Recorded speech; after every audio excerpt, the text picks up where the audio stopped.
राधे राधे। जिसने भी चैनल अभी तक सब्सक्राइब ना किया जल्दी से सब्सक्राइब करें। एक सिंगल फिंगर टच और चैनल सब्सक्राइब। जब 3 दिन हॉस्पिटल में रहने के बाद मनीषा रघुवंशी स्टेट पहुंची, तो विनायक बाबू ने अनिरुद्ध और मनीषा का स्वागत किया। उन्होंने कहा कि उनके घर आने की खुशी में एक लैविश फैमिली लंच ऑर्गेनाइज किया गया है। फ्रेशन अप होकर आ जाएं क्योंकि सब उनका इंतजार कर रहे हैं। अनिरुद्ध को बहुत भूख लगी थी, इसलिए वो मनीषा से कहता है कि वो वॉश बेसिन में ही उसका हाथ धुलवा दे। फ्रेशन अप वो बाद में हो जाएगा। ये कहकर अनिरुद्ध ने मनीषा के हाथों को हाथ में ले लिया। साबुन और पानी के बीच उनकी उंगलियों को अपनी उंगलियों में फंसाते निकालते वो मनीषा के हाथ छोड़ने के मूड में नहीं था। मनीषा के बदन में एक करंट सा फैल गया। उसने अनिरुद्ध की तरफ देखा। उसके चेहरे पर एक शरारत भरी स्माइल थी। मनीषा ने अपने हाथ खींचने की कोशिश की और फिर कुछ पल के बाद अनिरुद्ध मनीषा का हाथ छोड़ देता है। मनीषा का चेहरा लाल हुआ था। दोनों डाइनिंग हॉल में पहुंचे तो टेबल तरह तरह के डिशेस से भरा था। तब तक परिवार के बाकी लोग भी आ गए थे। भरत अपनी माँ के साथ आया हुआ था। मनीषा उनसे पहली बार मिली थी। विनायक बाबू का मनीषा को पैम्पर करना अनिरुद्ध को अच्छा लग रहा था। मनीषा ने अनिरुद्ध की प्लेट पर ध्यान दिया और खाने को छोटे निवालों में काट कर रख दिया। आप कुछ और खाना चाहें तो बताइएगा, मनीषा ने कहा। अनिरुद्ध बहुत हल्के से बोला, आप जो भी देंगी हम सब खाना चाहेंगे। आप बातें बनाने में एक्सपर्ट हैं। मनीषा थोड़ा शर्माकर घूम गई। अनिरुद्ध थोड़ा और पास आकर फुसफुसाया, हम और भी चीजों में एक्सपर्ट हैं। आप देखना चाहेंगी आज रात? मनीषा का चेहरा लाल हो गया, लगा कानों में आग लग गई हो। दोनों की क्लोजनेस देखकर भरत की माँ को अच्छा लगा और उन्होंने सोचा कि एक बार फिर भरत को शादी के लिए जोर दिया जाए। उन्होंने भरत की तरफ देखा, वो खाना नहीं खा रहा था। इसके पहले कि वो शादी की बात करती, भरत ने अपने आप को एक्सक्यूज करते हुए कहा कि उसकी तबीयत ठीक नहीं है, वो घर जा रहा है। मनीषा और अनिरुद्ध को इस तरह क्लोज देखते ही उसे शिरीष की याद आ गई। वो उससे मिलना चाहता था, लेकिन भरत घर नहीं गया। वो शहर के एक नाइट क्लब में गया। कुछ दिनों पहले ही ये शहर का पहला नाइट क्लब खुला था। उम्रदराज पुराने लोगों को ये पसंद नहीं आया था। लोगों ने कहा इससे संस्कार खराब हो जाएंगे, लेकिन यंगस्टर्स बहुत एक्साइटेड थे इसे लेकर और रोज यहाँ काफी भीड़ होती थी। भरत हैंडसम था, कपड़े महंगे और स्टाइलिश पहनता था। क्लब में कई लड़कियों की नजरें टिकी थी उसके ऊपर। कुछ लड़कियां उससे आकर बात करने की कोशिश भी कर रही थी, लेकिन भरत को आसपास हो रही किसी चीज से कोई मतलब नहीं था। वो एक ग्लास वाइन के साथ अपने ही ख्यालों में खोया था। कुछ ही देर में शिरीष वहां पहुंचा। उसने भरत के हाथ में ड्रिंक देखी और गंभीर चेहरा देखा। घर में कुछ हुआ? उसने भरत से पूछा। भरत ने कोई जवाब नहीं दिया। शिरीष थोड़ी देर चुपचाप बैठा रहा। फिर भी जब भरत ने कोई बात नहीं की तो उसने भरत को हाथ पकड़कर उठाया और कहा, चलते हैं। भरत की चाल से लग रहा था कि वो वाइन का ग्लास उसका पहला नहीं था। शिरीष ने उससे कार की चाबी भी ली और उसे फ्रंट पैसेंजर सीट पर बिठा दिया और ड्राइव करके उसके फ्लैट पर ले गया। वो जानता था इतना पीकर भरत अपने माँ बाप के पास नहीं जाएगा। सारे रास्ते भरत चुप रहा और घर आकर भी सोफे पर बैठ गया। शिरीष उसके पास बैठ गया और उसका हाथ पकड़कर उसे अपनी परेशानी शेयर करने के लिए बोलने वाला था कि भरत ने अपना हाथ खींच लिया। शिरीष ने अब की बार जबरदस्ती भरत का हाथ अपने हाथ में लिया और कहा, क्या हो रहा है भरत? तुम बात करने के मूड में नहीं हो या फिर मुझसे बात करने का मूड नहीं है? भरत बहुत दुखी हुआ, पर इस बात का भी उसने जवाब नहीं दिया और ना ही वो शिरीष से नजरें मिला रहा था। शिरीष ने उसका चेहरा ऊपर उठाकर उसकी आंखों में देखना चाहा तो भरत ने चेहरा घुमा लिया। कोई और लड़का आ गया है तुम्हारी जिंदगी में? पूछते हुए शिरीष की सांसें अटक गई। भरत गुस्से में उठा और सामने पड़े फ्लावर वेस को दीवार पर दे मारा। लड़का नहीं लड़की, मुझे लड़की से प्यार हो गया है, भरत चिल्लाया। शिरीष ने चैन की सांस ली और हंसा। कम ऑन, मैं इतना परेशान हूँ तुम्हारे लिए और तुम फालतू के मजाक कर रहे हो। भरत ने पलटकर शिरीष को देखा। शिरीष ने जब उसकी आंखों में देखा उसे एहसास हुआ भरत मजाक नहीं कर रहा था। उसने संजीदगी से कहा, तुम्हें ऐसा लग रहा है भरत कि तुम्हें किसी लड़की से प्यार हो गया है? शायद परिवार के दबाव की वजह से। हम सबके साथ कभी न कभी हुआ है ऐसा। तुम जानते हो मेरे ऊपर पारिवारिक, सामाजिक हर तरह का कितना दबाव है। एक समय था जब मैं दिन रात प्रार्थना करता था भगवान से कि मुझे किसी लड़की से प्यार हो जाए। मैंने शहर भर में भटक भटक कर लड़कियों को देखा, ढूंढा कि कोई तो ऐसी होगी जो मुझे पसंद आ जाएगी। 1-2 बार डेट पर भी गया, वो लड़कियां अच्छी थी, मैं उनसे रोज मिल सकता था, बातें कर सकता था, लेकिन प्यार। भरत की आंखें भर आई। शिरीष बोलता रहा, याद है तुम्ही ने मुझसे कहा था कि प्यार पर किसी का बस नहीं होता। हम किसी लड़की से प्यार करेंगे या लड़के से, ये हमारे बस में नहीं, और इस बात को स्वीकार कर लेना चाहिए।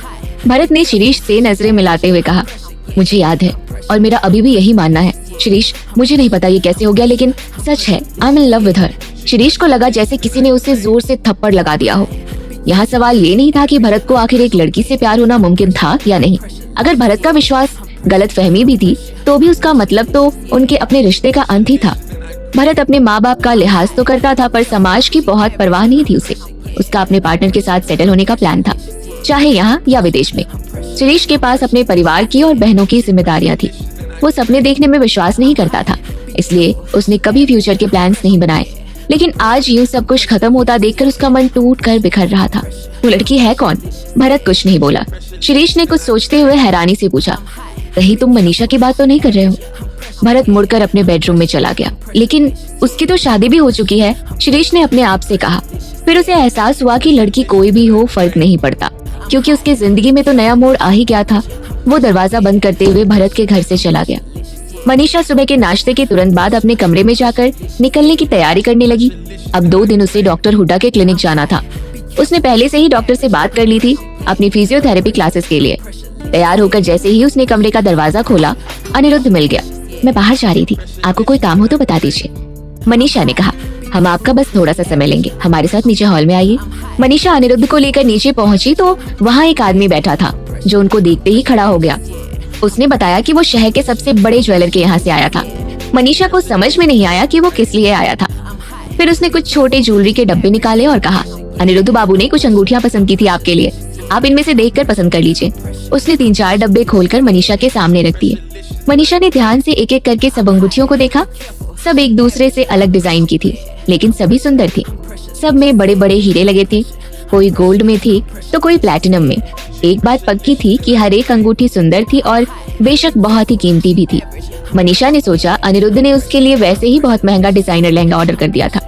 अब इतनी कीमती अंगूठी, इस तरह के रिंग पहनकर वो ऑफिस जाएगी तो लोग सोचेंगे शो ऑफ कर रही है, और मसाज करने में भी शायद उसे अंगूठी निकालना पड़ सकता है। और फिर गुम हो गई तो?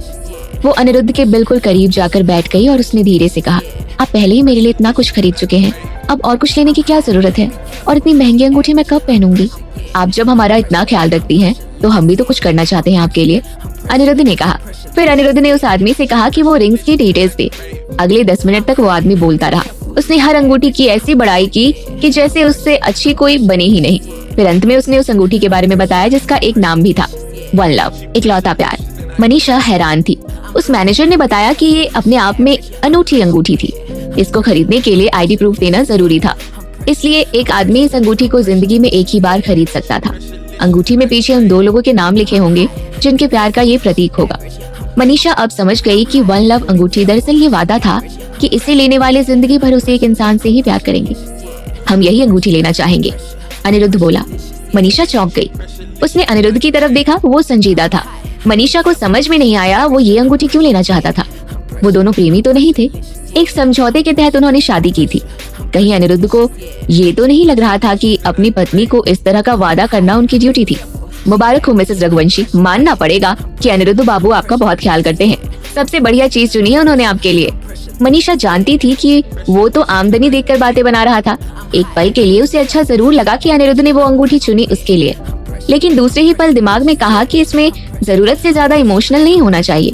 उसे नहीं पता अनिरुद्ध के मन में क्या है। मुझे लगता है मनीषा मन की बात कहने ही वाली थी कि उसने अपने आप को रोक लिया। इस बीच उस आदमी ने बाकी सामान पैक किया और उसका धन्यवाद करता निकल गया। अनिरुद्ध ने मनीषा की वो आधी लाइन सुन ली थी। उसके मन में सवाल उठने लगे। मनीषा किसी चीज के लिए तो जरूर मना करने वाली थी, अंगूठी के लिए या फिर सारी जिंदगी उसके साथ बिताने के लिए। उस आदमी के जाते ही अनिरुद्ध मनीषा की तरफ मुड़ा और उससे पूछा, आप क्या कहने वाली थी? मैं कहना चाह रही थी कि ये अंगूठी जिंदगी में एक ही बार ली जा सकती है, तो आप कुछ जल्दीबाजी तो नहीं कर रहे हैं मुझे ये देकर? कहीं बाद में आप? मनीषा की बात पूरी होने से पहले अनिरुद्ध के होंठ उसके होंठों पर थे। अनिरुद्ध ने मनीषा को और पास खींच लिया। यहाँ लिविंग रूम में बैठे हुए मनीषा को बिल्कुल अंदेशा नहीं था कि अनिरुद्ध उसे यूं किस करेगा। वो कुछ रिएक्ट करती उससे पहले अनिरुद्ध उसे अपने बिल्कुल पास ले आया था और उसके इतने करीब आकर मनीषा का दिमाग वैसे भी बंद हो जाता था। उसे डर था कोई आ गया तो। भरत और शिरीष के रिश्ते का अब क्या होगा, जानने के लिए सुनिए। मनीषा का दिमाग बंद हो गया था और अनिरुद्ध के एहसासों ने चारों ओर से उसे घेर लिया था। उसके अंदर बाहर, ख्यालों में, सांसों में, हर जगह अनिरुद्ध का कब्जा था। उसके होंठ सूज गए तो अनिरुद्ध पीछे हटा। अनिरुद्ध मनीषा के चेहरे को अपने हाथों में लेकर बोला, हमारा मन जल्दी बनता नहीं, लेकिन एक बार बन गया तो बदलना मुश्किल है। आगे किसी भी वजह से हम साथ नहीं रह पाए तो भी हम ऐसी चीज कभी किसी और के लिए नहीं लेंगे। हमारे लिए बस आप ही हैं। एक असीम खुशी मनीषा के अंदर बिजली की तरह फैल गई। अनिरुद्ध कभी उससे प्यार करे या ना करे, उसने मनीषा को एक खास जगह दे दी थी अपनी जिंदगी में। वो जिंदगी भर साथ रहे या ना रहे, मनीषा उसके ख्यालों में हमेशा रहने वाली थी। मनीषा ने अपने चेहरे पर रखे अनिरुद्ध के हाथों को अपने हाथों से ढक दिया। उसकी आंखों से आंसू गिरने लगे। मनीषा ने अपने आंसू पोंछे। आप जब तक मुझे जाने के लिए नहीं कहेंगे मैं आपके साथ रहूंगी। मतलब हमेशा के लिए? अनिरुद्ध ने हल्के से पूछा। हमेशा। अनिरुद्ध थोड़ा हंसकर बोला, हमारे जैसे अपाहिज के साथ हमेशा के लिए? कहीं आप बाद में पछताएंगी तो नहीं? बिल्कुल नहीं। और आपको किसी से प्यार हो गया तो? अनिरुद्ध का चेहरा संजीदा हो गया था। प्यार बहुत बड़ी चीज है, किस्मत पर छोड़ देते हैं। मनीषा ने कहा, जरूरी नहीं कि एक अच्छी शादी में प्यार हो। मनीषा ने सोचा, उसे अपनी लगन से इस शादी को सफल बनाना है, उसके पास प्यार खोजने का वक्त कहाँ है।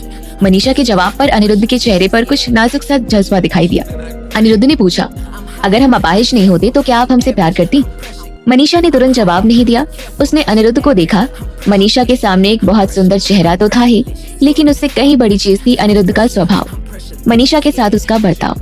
लोग अनिरुद्ध के बारे में कुछ भी कहें, उससे कितना भी डरे, मनीषा ने उसमें स्नेह और भावुकता देखी थी। छोटी से छोटी बातों का एहसास था अनिरुद्ध को। प्यार मेरे लिए इन सब के ऊपर है।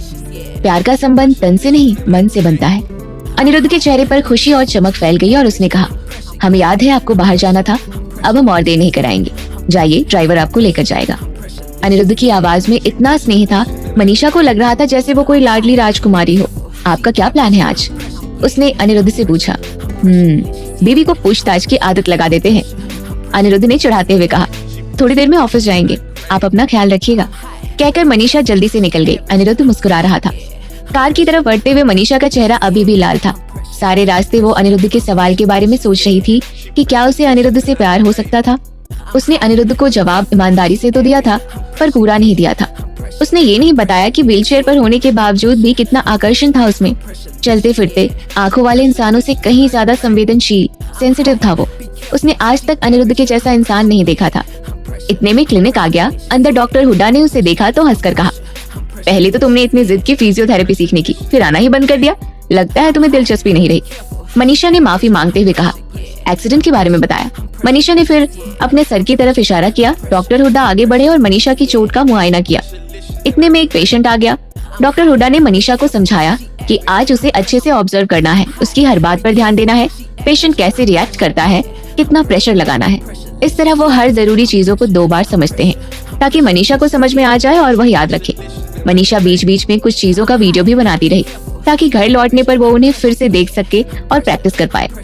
उसको इतनी मेहनत करते देखकर डॉक्टर ने मुस्कुराकर कहा, तुम्हें अपने पति का बहुत ख्याल है, उन्हें मेरा इससे भी ज्यादा है। मनीषा के मुंह से अनायास निकल गया। फिर उसने शर्माकर सर झुका लिया। सच तो ये था कि अगर वो अनिरुद्ध की बातें करने लगती तो करती ही जाती। आजकल हर वक्त उसके दिमाग में यही तो चलता रहता था। अनिरुद्ध ने क्या किया, अनिरुद्ध ने क्या कहा, कौन कौन से शब्द कहे, उन शब्दों का भावार्थ क्या था। अनिरुद्ध को मनीषा के दिल के एक कोने में परमानेंट रेसिडेंस मिल गया था। फिर जब अगला पेशेंट आया तो मनीषा को झटका लग गया। सामने लता जी और अनीशा खड़े थे। एक पल को मनीषा को लगा वो दोनों यहाँ उसी से लड़ने आए हैं। तुम यहाँ क्या कर रही हो? लता जी ने उसके क्लिनिक के एप्रॉन को घूरते हुए पूछा। रघुवंशी खानदान का तो लिहाज करो, इधर उधर भागती फिरती हो। मनीषा को उनका इस तरह बोलना बुरा लगा, लेकिन कोई आश्चर्य की बात तो थी नहीं। डॉक्टर हुड्डा ने कुछ कहने के लिए मुंह खोला तो मनीषा ने जल्दी से कहा, ये मेरी माँ है और ये मेरी बहन अनीशा। अपनी माँ की तरफ देखकर बोली, मैं यहाँ डॉक्टर साहब से मसाज करना सीख रही हूँ। अच्छा, कपड़े काटना छोड़ दिया? अरे कहीं एक जगह टिकोगी तो कुछ सीखोगी ना। लता जी ने बड़े सामान्य लहजे में कहा, जैसे वो समझा समझा कर थक गई हो। चलो, अब घर वाले मौका नहीं देंगे तो कौन देगा? आज तुम ही करो मेरा मसाज, मेरा सर्वाइकल का दर्द बढ़ गया है। माँ बाप का यही तो होता है, वो डॉक्टर हुड्डा को बताने लगी। बेटी की शादी करके करोड़पति खानदान में ऐश करने भेज दिया, अब हम बुढ़ापे में काम करके अपनी हड्डियां तोड़ते रहेंगे। लता जी जाकर बेड पर लेट गई तो मनीषा ने डॉक्टर की तरफ देखा। उन्होंने सर हिलाकर उसे शुरू करने के लिए कहा और अनीशा को उन्होंने बाहर बैठने के लिए कहा।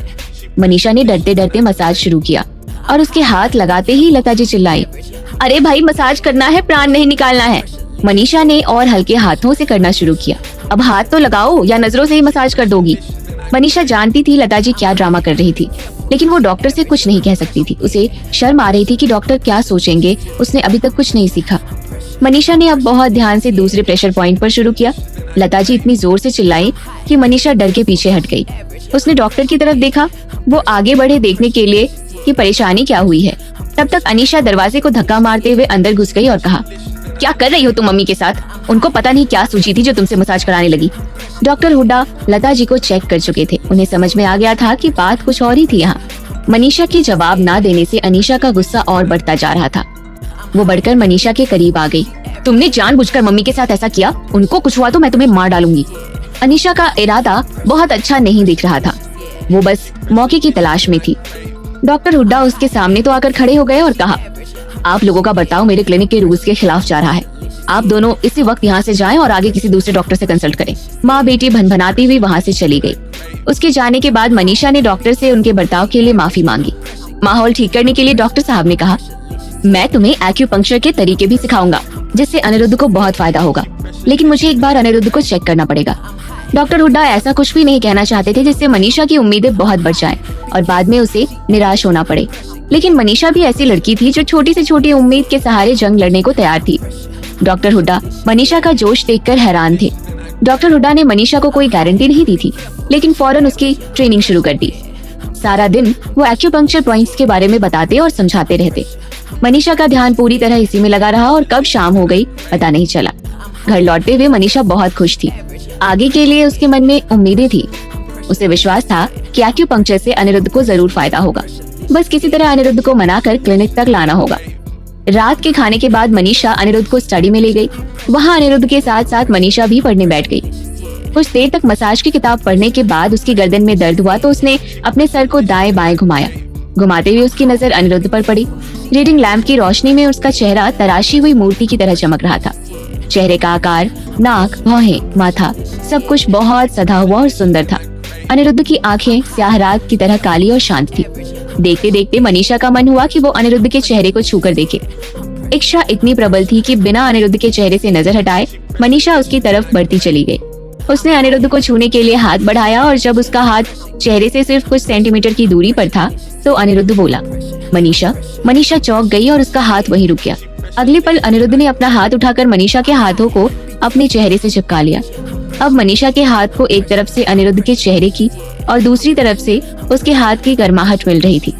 मनीषा ने अपना हाथ खींचना चाहा तो अनिरुद्ध ने जोर से पकड़ लिया और कहा, आप हमारी पत्नी हैं, आप जब चाहें हमें छू सकती हैं। मनीषा शर्म से लाल हो गई। उसने हिचकिचाते हुए कहा, वो आपके चेहरे पर कुछ लगा था तो मैंने सोचा साफ कर दूं। अच्छा, अनिरुद्ध मुस्कुराया। आप हमारा बहुत ख्याल रखती हैं मिसेस रघुवंशी। मनीषा को इतनी शर्म आ रही थी, लग रहा था कहाँ मुंह छुपा ले। तभी किसी ने दरवाजा खटखटाया। अनिरुद्ध ने अपनी पकड़ ढीली की और मनीषा ने झट से अपना हाथ खींच लिया। अनिरुद्ध ने अंदर आने के लिए कहा तो कैलाश आया। कुछ कहने के पहले कैलाश ने मनीषा की तरफ देखा तो मनीषा समझ गई कि वो अनिरुद्ध से अकेले में बात करना चाहता है। उसने कहा, मैं दवा खाना भूल गई थी, खा कर आती हूँ। कैलाश गंभीर होकर अनिरुद्ध से बोला, सर, हमें अमेरिका से खबर मिली है, किसी ने सही में आपके जैसा व्हीलचेयर ऑर्डर किया था, वो भी उसी जगह से। किसने किया था? अनिरुद्ध ने पूछा। उन्होंने कहा कोई इंडियन आदमी ही था। उन्होंने सीसीटीवी कैमरा से लिया फोटो और वीडियो भेजा है। हमने अपने लोगों को देखने के लिए दिया तो वो लोग कह रहे हैं नया चेहरा है, लगता है किराए का आदमी भेजा गया था। अनिरुद्ध सोच में पड़ गया। चूंकि उसकी व्हीलचेयर कस्टमाइज्ड थी, उसकी कॉपी बनाना आसान नहीं था और ये काफी खर्चीला भी था। किसी ने असल में अमेरिका जाकर व्हीलचेयर की कॉपी बनवाई, फिर अनिरुद्ध को फंसाने के लिए उसने इतनी सावधानी बरती कि एक अनजान चेहरे से ये काम कराया ताकि ये साबित ना हो पाए कि चेयर बनवाने वाला वो था या अनिरुद्ध खुद। एक बात तय थी, अनिरुद्ध का दुश्मन ताकतवर तो था ही, साथ में बहुत चालाक भी था। उसको पकड़ना आसान नहीं होने वाला था और अगर उसे जल्दी रोका नहीं गया तो वो अनिरुद्ध के लिए बड़ी मुश्किल खड़ी करने वाला था। इतने दिनों बाद ये पहला ठोस सबूत हमारे हाथ लगा है, इससे हम जितना पता कर सकते हैं करना है, अनिरुद्ध ने कैलाश से कहा। कैलाश को लगा कि अगर पुलिस भी इसमें हाथ लगाएगी तो काम आसानी से और जल्दी होगा। यहाँ की पुलिस वहाँ की पुलिस से मदद भी ले सकती है। कैलाश ने यही बात अनिरुद्ध से कही तो वो सहमत नहीं हुआ। पुलिस से कोई उम्मीद रखना बेवकूफी है। जो करना है हमें खुद करना है, अनिरुद्ध ने सख्त आवाज में कहा। अब तक अनिरुद्ध को पुलिस के साथ एक भी सही अनुभव नहीं हुआ था। जब वो लोग इतनी जाहिर सी चीज नहीं देख पा रहे थे कि कोई अनिरुद्ध को फंसाने की कोशिश कर रहा है और बेवकूफों की तरह बिछाए हुए जाल में फंसते जा रहे थे, तो उनसे किसी मदद की अपेक्षा करना बेकार था। मदद तो वो क्या ही करते, बेकार में और परेशानी न खड़ी करे तो ही बहुत बड़ी गनीमत थी। कैलाश के जाते ही अनिरुद्ध के फोन की घंटी बजी।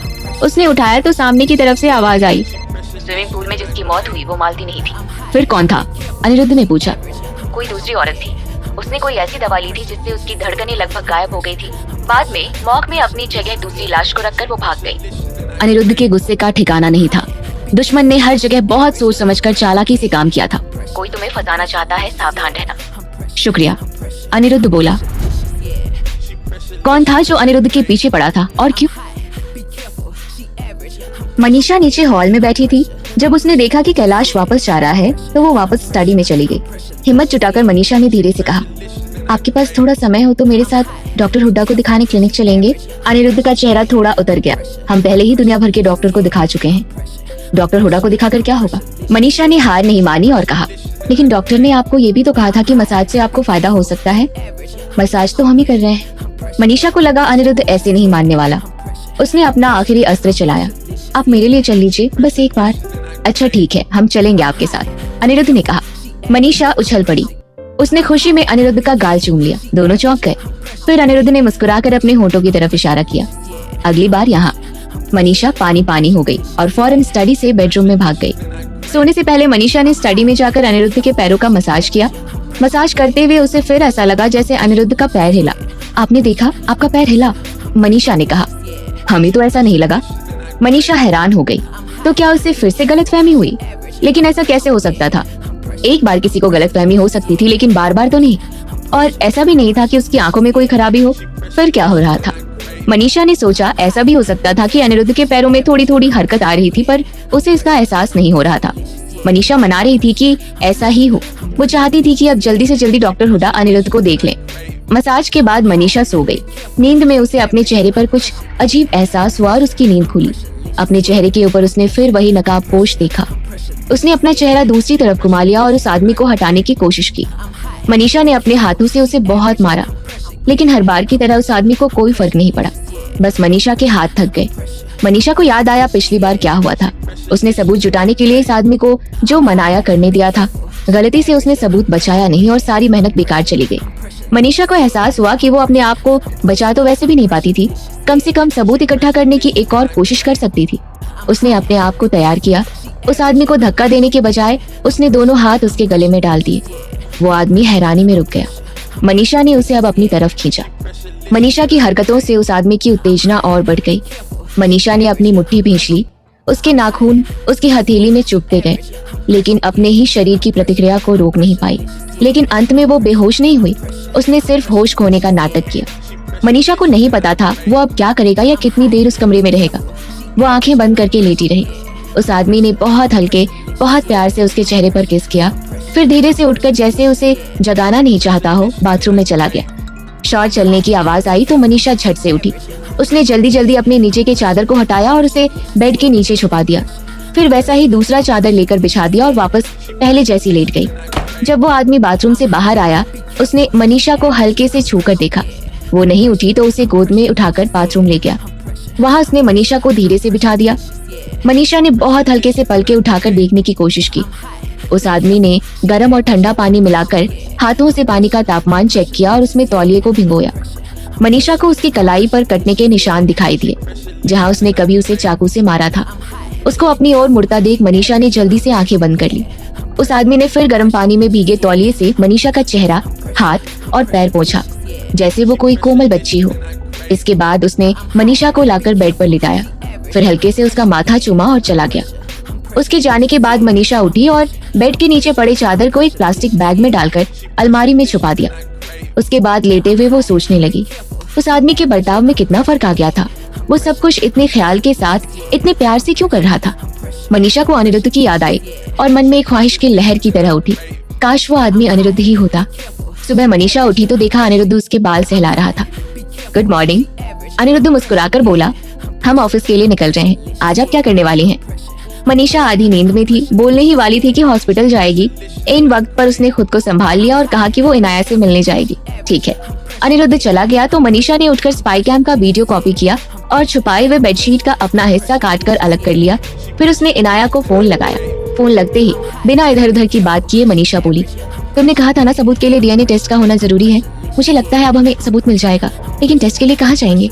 हमारी मदद ऊपर वाला कर रहा है। अपनी टेक्सटाइल वाली सुष्मिता याद है? उसका भाई आइसलैंड में काम करता था, वो अब यहीं आ गया है, अपना लैब खोला है। मैं उससे बात करके रखती हूँ, तू सामान लेकर आ। इनाया बोली। सुमेश एक सीरियस और सलीकेदार इंसान था। जब इनाया ने कहा कि वो एक डीएनए टेस्ट कराना चाहते हैं लेकिन इस बात को गुप्त रखना चाहते हैं, तो उसने ज्यादा कुछ नहीं पूछा। मुझे ये जानने की जरूरत नहीं कि आप ये टेस्ट क्यों करा रहे हो, लेकिन होगा तो ये कॉम्पैरेटिव है। आप जानना चाहेंगे कि दो अलग अलग सैंपल्स एक ही इंसान के हैं या अलग अलग, या ये कि दो लोग आपस में रिलेटेड हैं कि नहीं। हमारे पास पैटर्निटी टेस्ट बहुत आते हैं। बहरहाल मैं कहना चाहता हूँ कि आपको दो सैंपल्स देने होंगे, एक अननोन जिसके बारे में आप जानना चाहते हैं, दूसरा वो जिससे आप मैच कराना चाहते हैं। हम लोग तो सिर्फ एक ही सैंपल लाए हैं अभी, मनीषा बोली। दूसरा मैं लेकर आ सकती हूँ। ठीक है, कोशिश कीजिएगा कोई पर्सनल चीज हो ताकि उसमें किसी और का डीएनए मिक्स ना हो, जैसे कंघी या टूथब्रश, सुमेश ने कहा। लैब से निकलकर मनीषा और इनाया एक कैफे की तरफ चल दिए। मनीषा के चेहरे पर काफी तनाव दिख रहा था। इनाया ने पूछा, सब ठीक हो रहा है तो इतने टेंशन में क्यों है? ये बात जब बाहर आएगी तो रघुवंशी परिवार की कितनी बदनामी होगी। मनीषा के माथे पर सिलवटें पड़ गई थी। देख, सिद्धार्थ की हरकतें ऐसी हैं कि आज नहीं तो कल वो फंसेगा ही, तब क्या उस परिवार की बदनामी नहीं होगी? वो बात ठीक है, लेकिन अनिरुद्ध, उसको पता चलेगा तो उसे कितना दुख होगा। मैं उसे दुखी नहीं देख सकती। अनिरुद्ध के बारे में सोचते ही मनीषा के दिल में एक टीस उठी। अब तेरा कुछ नहीं हो सकता, तू तो पड़ गई इश्क में। इनाया ने सर पकड़ लिया। मनीषा चुप हो गई। उसके पास कहने को कुछ नहीं रह गया था। क्या इनाया की बात सही थी? क्या सच में उसे अनिरुद्ध से प्यार हो गया था? इधर एक बहुत बड़ी नीलामी की तैयारी हो रही थी। यह वही जमीन था जिसको सिद्धार्थ खरीदना चाहता था। नीलामी पर कई रियल एस्टेट डेवलपर्स पहुंचे थे। सिद्धार्थ अपने असिस्टेंट हरीश के साथ पहुंचा था और बिल्कुल आगे बैठा था। ये लोग तो बस सपोर्टिंग एक्टर्स हैं, जमीन तो मैं ही लेकर जाऊंगा। सिद्धार्थ ने बाकियों को देखकर मुंह बनाया। जी सर, बिल्कुल, हरीश का जॉब डिस्क्रिप्शन ही यही था, अपने बॉस की हाँ में हाँ मिलाना और जी भर की चापलूसी करना। आखिरकार नीलामी शुरू हुई तो सबसे पहले जमीन की तारीफ की गई, फिर 100 करोड़ से बोली लगनी शुरू हुई। लोगों ने अपने नंबर प्लेट्स उठाते हुए इस कीमत को आगे बढ़ाया। सब मंजे हुए लोग थे। बोली धीरे धीरे ही ऊपर उठ रही थी। जब बात 300 करोड़ पर आई तो कई खिलाड़ी बाहर हो गए। अब लग रहा था मुकाबला रघुवंशी इंडस्ट्रीज और गोयल्स के बीच था। गोयल्स रियल एस्टेट में रघुवंशी के बहुत बाद में आए थे, लेकिन पिछले कुछ सालों में काफी प्रगति कर ली थी उन्होंने। गोयल्स के 300 करोड़ के जवाब में हरीश ने 310 की बोली लगाई। अब इससे पहले कि गोयल्स इसके आगे बढ़े, एक आवाज आई 315 करोड़। सब हैरान हो गए कि ये नई आवाज कहाँ से आई। सिद्धार्थ ने मुड़कर देखा तो एक अनजान आदमी साधारण कपड़ों में शांति से लास्ट रो में बैठा था। सिद्धार्थ ने हरीश से पूछा वो कौन था। पता लगा उस आदमी को कोई नहीं जानता था। नया नया पैसा आया होगा, सिद्धार्थ ने मजाक उड़ाया। बोली आगे बढ़ते हुए 500 करोड़ पहुंच गई। वो आदमी हर बार सावधानी से बोली को सिर्फ 10 करोड़ आगे बढ़ा रहा था। होते होते बात 800 करोड़ तक पहुंची। अब गोयल्स ने अपने हाथ खड़े कर दिए। अब बस 2 ही लोग बचे थे। सिद्धार्थ का गुस्सा ये सोचकर बढ़ता जा रहा था कि वो आदमी सिर्फ उसे चैलेंज करने के लिए बोली लगा रहा था। सिद्धार्थ के लिए ये जमीन बहुत जरूरी थी। उसको सबको दिखाना था कि वो किसी से कम नहीं है, खासकर अनिरुद्ध से। अनिरुद्ध ने सबके सामने उसका विरोध किया था। इस जमीन को लेकर वो सिद्ध करना चाहता था कि अनिरुद्ध गलत था। ज्यादातर लोग अब जा चुके थे, कुछ बचे थे जो इस लड़ाई को देखने में दिलचस्पी रखते थे। वो अनजान आदमी उसी तरह शांति से पीछे बैठा था और अभी भी वो सिद्धार्थ की हर बोली पर 10 करोड़ जोड़कर बोलियां लगा रहा था। सिद्धार्थ और उस आदमी की जंग चलती रही। बात अब 1200 करोड़ तक पहुंच गई। उस आदमी ने 1210 करोड़ की बोली लगाई और गुस्से से पागल होते सिद्धार्थ के इशारे पर हरीश ने उसे 1300 करोड़ कर दिया। 1301, 1302, 1303। इस आवाज के साथ जमीन रघुवंशी इंडस्ट्रीज को चली गई। सिद्धार्थ की खुशी का ठिकाना नहीं था। उसने घमंड के साथ मुड़कर उस अजनबी को देखना चाहा तो वो जा चुका था। इधर रघुवंशी इंडस्ट्रीज के ऑफिस और डायरेक्टर्स तक खबर पहुंचते देर नहीं लगी कि सिद्धार्थ ने 1300 करोड़ में जमीन खरीदी। वहां हल्ला मच गया। 400-500 करोड़ की जमीन को 1300 करोड़ में खरीदने के पीछे क्या पागलपन था, ये सब जानना चाहते थे। कुछ डायरेक्टर्स ने सिद्धार्थ को फोन करके जवाब तलब किया। लोगों की प्रतिक्रिया को देखते हुए सिद्धार्थ ने हरीश से कहकर बोर्ड ऑफ डायरेक्टर्स की मीटिंग बुलाई ताकि उन्हें सब कुछ समझाया जा सके। अनिरुद्ध के ऑफिस में कैलाश ने रिपोर्ट किया। सर, सब कुछ प्लान के हिसाब से हो गया। लगता है अब की बार सिद्धार्थ बाबू को कंपनी से बाहर खदेड़ दिया जाएगा। अनिरुद्ध के चेहरे पर थोड़ा तनाव था और थोड़ी संजीदगी। कहना मुश्किल था कि वो सोच क्या रहा था। कुछ देर बाद उसने कहा, इतना आसान नहीं है। तो फिर और क्या होगा सर? अनिरुद्ध ने कैलाश की बात का कोई जवाब नहीं दिया। मीटिंग में ज्यादातर डायरेक्टर्स आ चुके थे और माहौल तनावपूर्ण था। सिद्धार्थ ऐसे बैठा था जैसे उसे चिंता की कोई बात दिख ही नहीं रही हो। तभी एक सीनियर डायरेक्टर ने बात की शुरुआत की। सिद्धार्थ, मुझे तुम्हारा निर्णय सही नहीं लगा। क्यों? सिद्धार्थ ने उसी घमंड से पूछा। 500 करोड़ की जमीन को 1300 करोड़ में खरीदा, अब उसमें डेवलपमेंट कॉस्ट जोड़ो, या हर तरफ से नुकसान का सौदा है? अपने पैर पर कुल्हाड़ी मारने वाली बात है। अपने साथ सबको लेकर डूबना चाहते हो क्या? एक के बाद एक अब सब ने अपना मुंह खोलना शुरू किया। किसी को भी ये डील ठीक नहीं लगी थी और हर कोई सिद्धार्थ के निर्णय पर सवाल उठा रहा था। बोल लिया सबने? सिद्धार्थ जोर से टेबल पीटते हुए चिल्लाए। सब शांत हो गए। मेरे शेयर्स 1500 करोड़ के हैं। अगर नुकसान हुआ तो मैं अपने पैसों से भरपाई करूंगा। उसकी इस बात से सब चुप हो गए। मैं इस जमीन का डेवलपमेंट और मैनेजमेंट वाइस प्रेसिडेंट अनिरुद्ध को सौंप रहा हूँ। ये सुनते ही सन्नाटा छा गया। हर कोई समझ रहा था कि ये प्रोजेक्ट बस पैसों की बर्बादी है। अनिरुद्ध का चेहरा सीरियस था। कुछ लोग आपस में बातें करने लगे कि जो भी ये प्रोजेक्ट लेगा बर्बाद हो जाएगा। इन सब के बीच अनिरुद्ध चुपचाप बैठा था। ये देखकर सिद्धार्थ मुस्कुराया और कहा, अनिरुद्ध, तुम प्रोजेक्ट के लिए मना करना चाहते हो? अनिरुद्ध ने अब भी जवाब नहीं दिया। तुम कुछ बोल नहीं रहे, लगता है हिम्मत जवाब दे गई। अनिरुद्ध के कुछ ना बोलने से सिद्धार्थ की चिंता बढ़ने लगी। बचपन से उसे अनिरुद्ध के साए में जीना पड़ा था। पढ़ाई में हर कोई कहता था अनिरुद्ध बहुत तेज है। जब काम करने का समय आया तो भी अनिरुद्ध जीनियस था। हर बात पर अनिरुद्ध की बड़ाई और उसकी बुराई। इतने सालों के लिए दादाजी ने सिद्धार्थ को घर से दूर विदेश भेज दिया और तो और अपंग होने के बावजूद अनिरुद्ध को इतने सारे शेयर्स देकर वाइस प्रेसिडेंट बना दिया। इतने सालों से अनिरुद्ध उसके रास्ते का कांटा बन रहा था। अब उसको यहाँ से बाहर निकालने का वक्त आ गया था और यह जमीन ही उसको बाहर निकालने का रास्ता थी। क्या सिद्धार्थ अपने प्लान में कामयाब होगा? सिद्धार्थ को लग रहा था कि यह एक अच्छा मौका था अनिरुद्ध को सबके सामने नीचा दिखाने का। उसने जमीन का प्रोजेक्ट अनिरुद्ध को देकर अपनी टेढ़ी चाल तो चल दी थी। अब देखना था अनिरुद्ध क्या कहने वाला था। अनिरुद्ध कुछ देर तक कुछ नहीं बोला।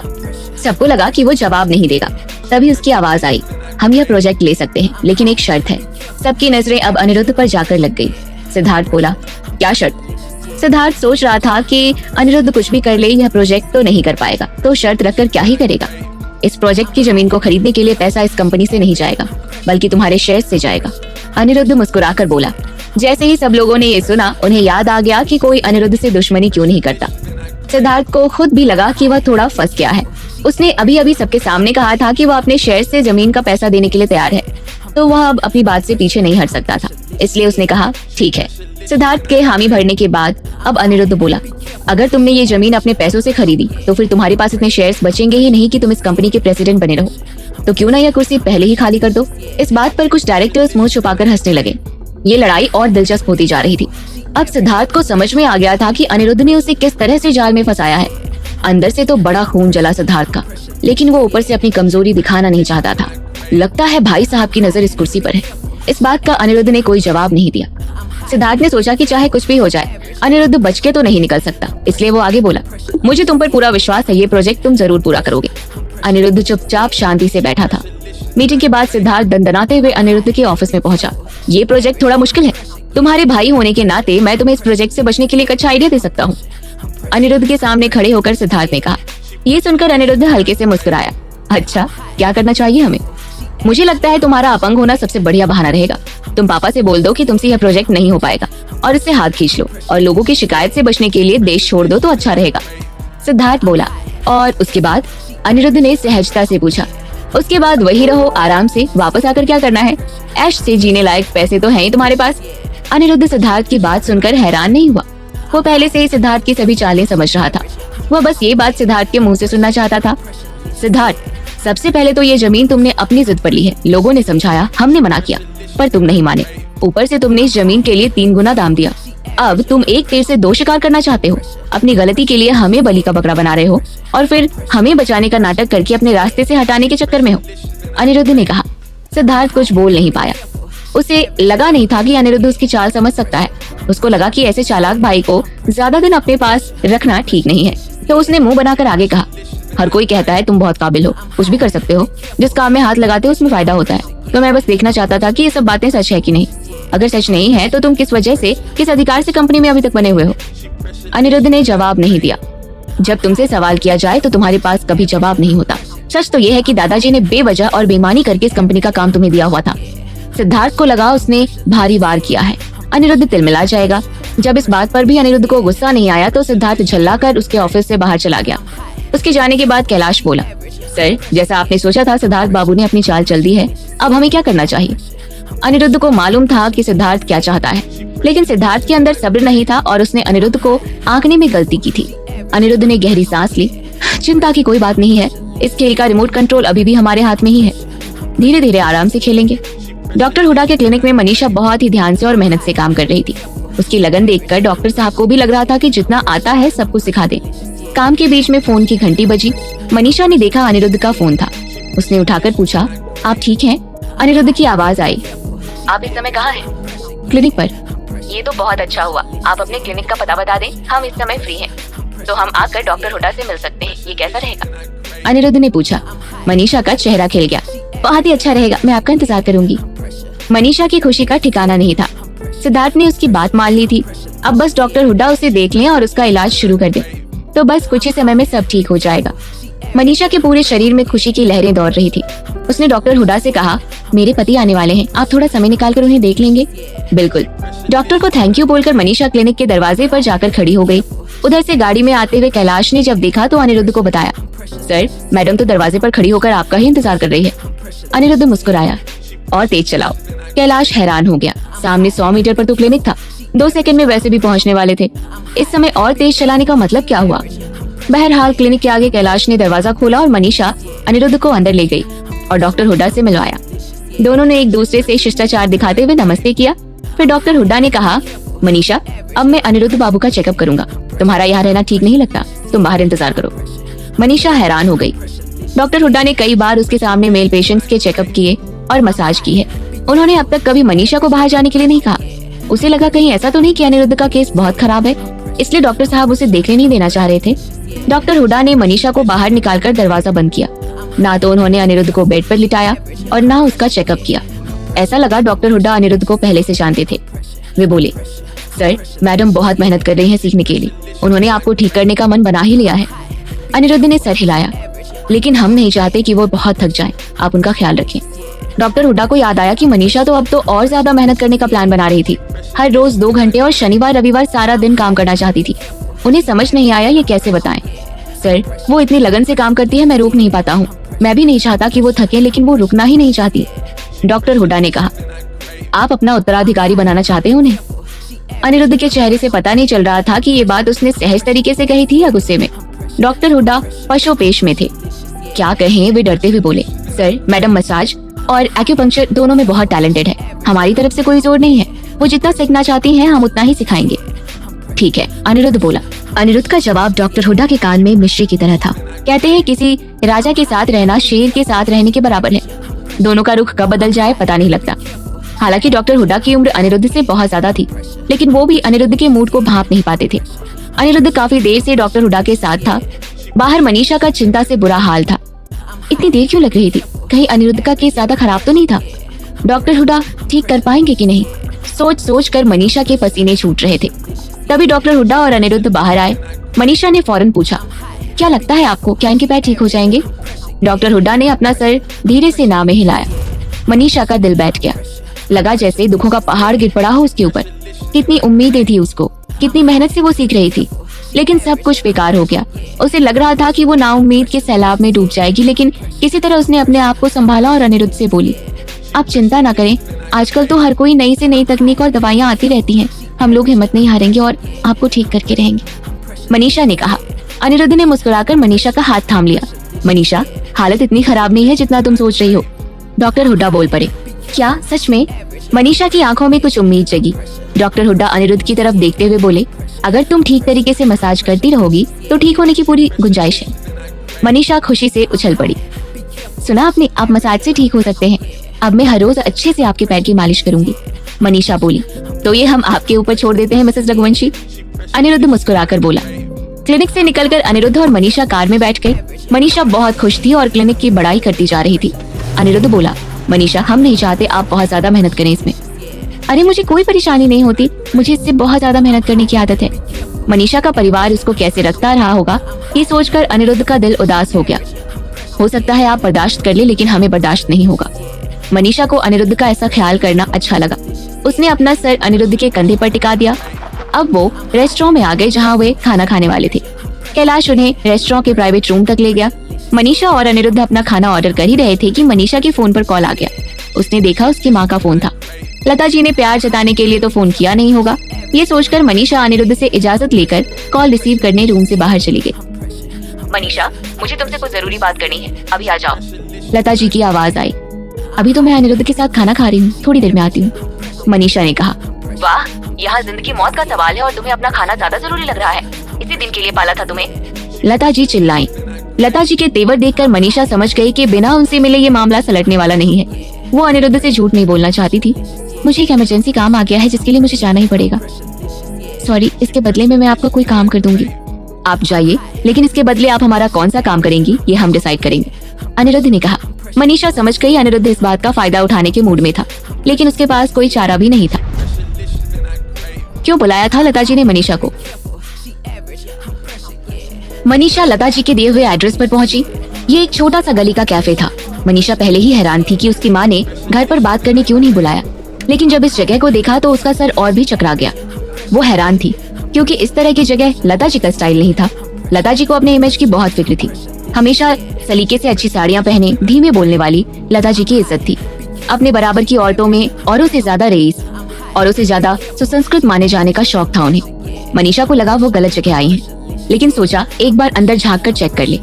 अंदर देखा तो लता जी नहीं दिखी, पर कोने में एक औरत थी। मेन्यू के पीछे उसका चेहरा नहीं दिख रहा था। फिर उसने मेन्यू के पीछे से झांका तो पता चला ये तो लता जी ही थी। मनीषा को ये सब कुछ बड़ा अजीब सा लगा और मन आशंकाओं से भर गया।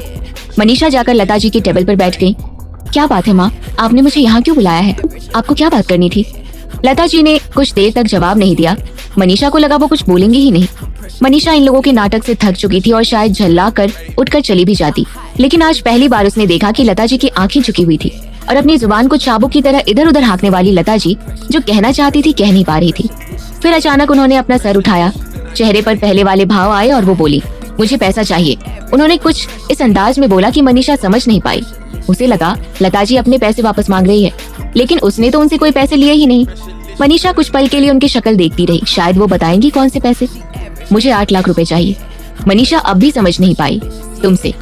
आपको मुझसे 8 लाख रुपए चाहिए? मनीषा ने दोहराया, जैसे खुद बोलने से उसे समझ में आ जाएगा कि उसकी माँ क्या बोल रही है। कैसे 8 लाख? मैंने तो आपसे कभी नहीं लिए। लता जी ने मनीषा को देखा और सोचा, पता है इसे हम अनाथ आश्रम से लाए थे, लेकिन इसकी मोटी बुद्धि बिल्कुल अनीशा के पापा पर गई है। मनीषा को उन्होंने समझाया, मुझे 8 लाख रुपयों की जरूरत है, इमरजेंसी है, इसलिए तुमसे मांग रही हूँ। मनीषा को लगा ये उसकी माँ की उसे नीचा दिखाने की नई चाल है। मेरे पास इतने पैसे नहीं है, आपको मेरी सैलरी पता है। तुम विनायक रघुवंशी की बड़ी बहू हो, उनकी हजारों करोड़ की संपत्ति है और तुम्हारे पास अपनी माँ की मदद करने के लिए 8 लाख रुपए नहीं है।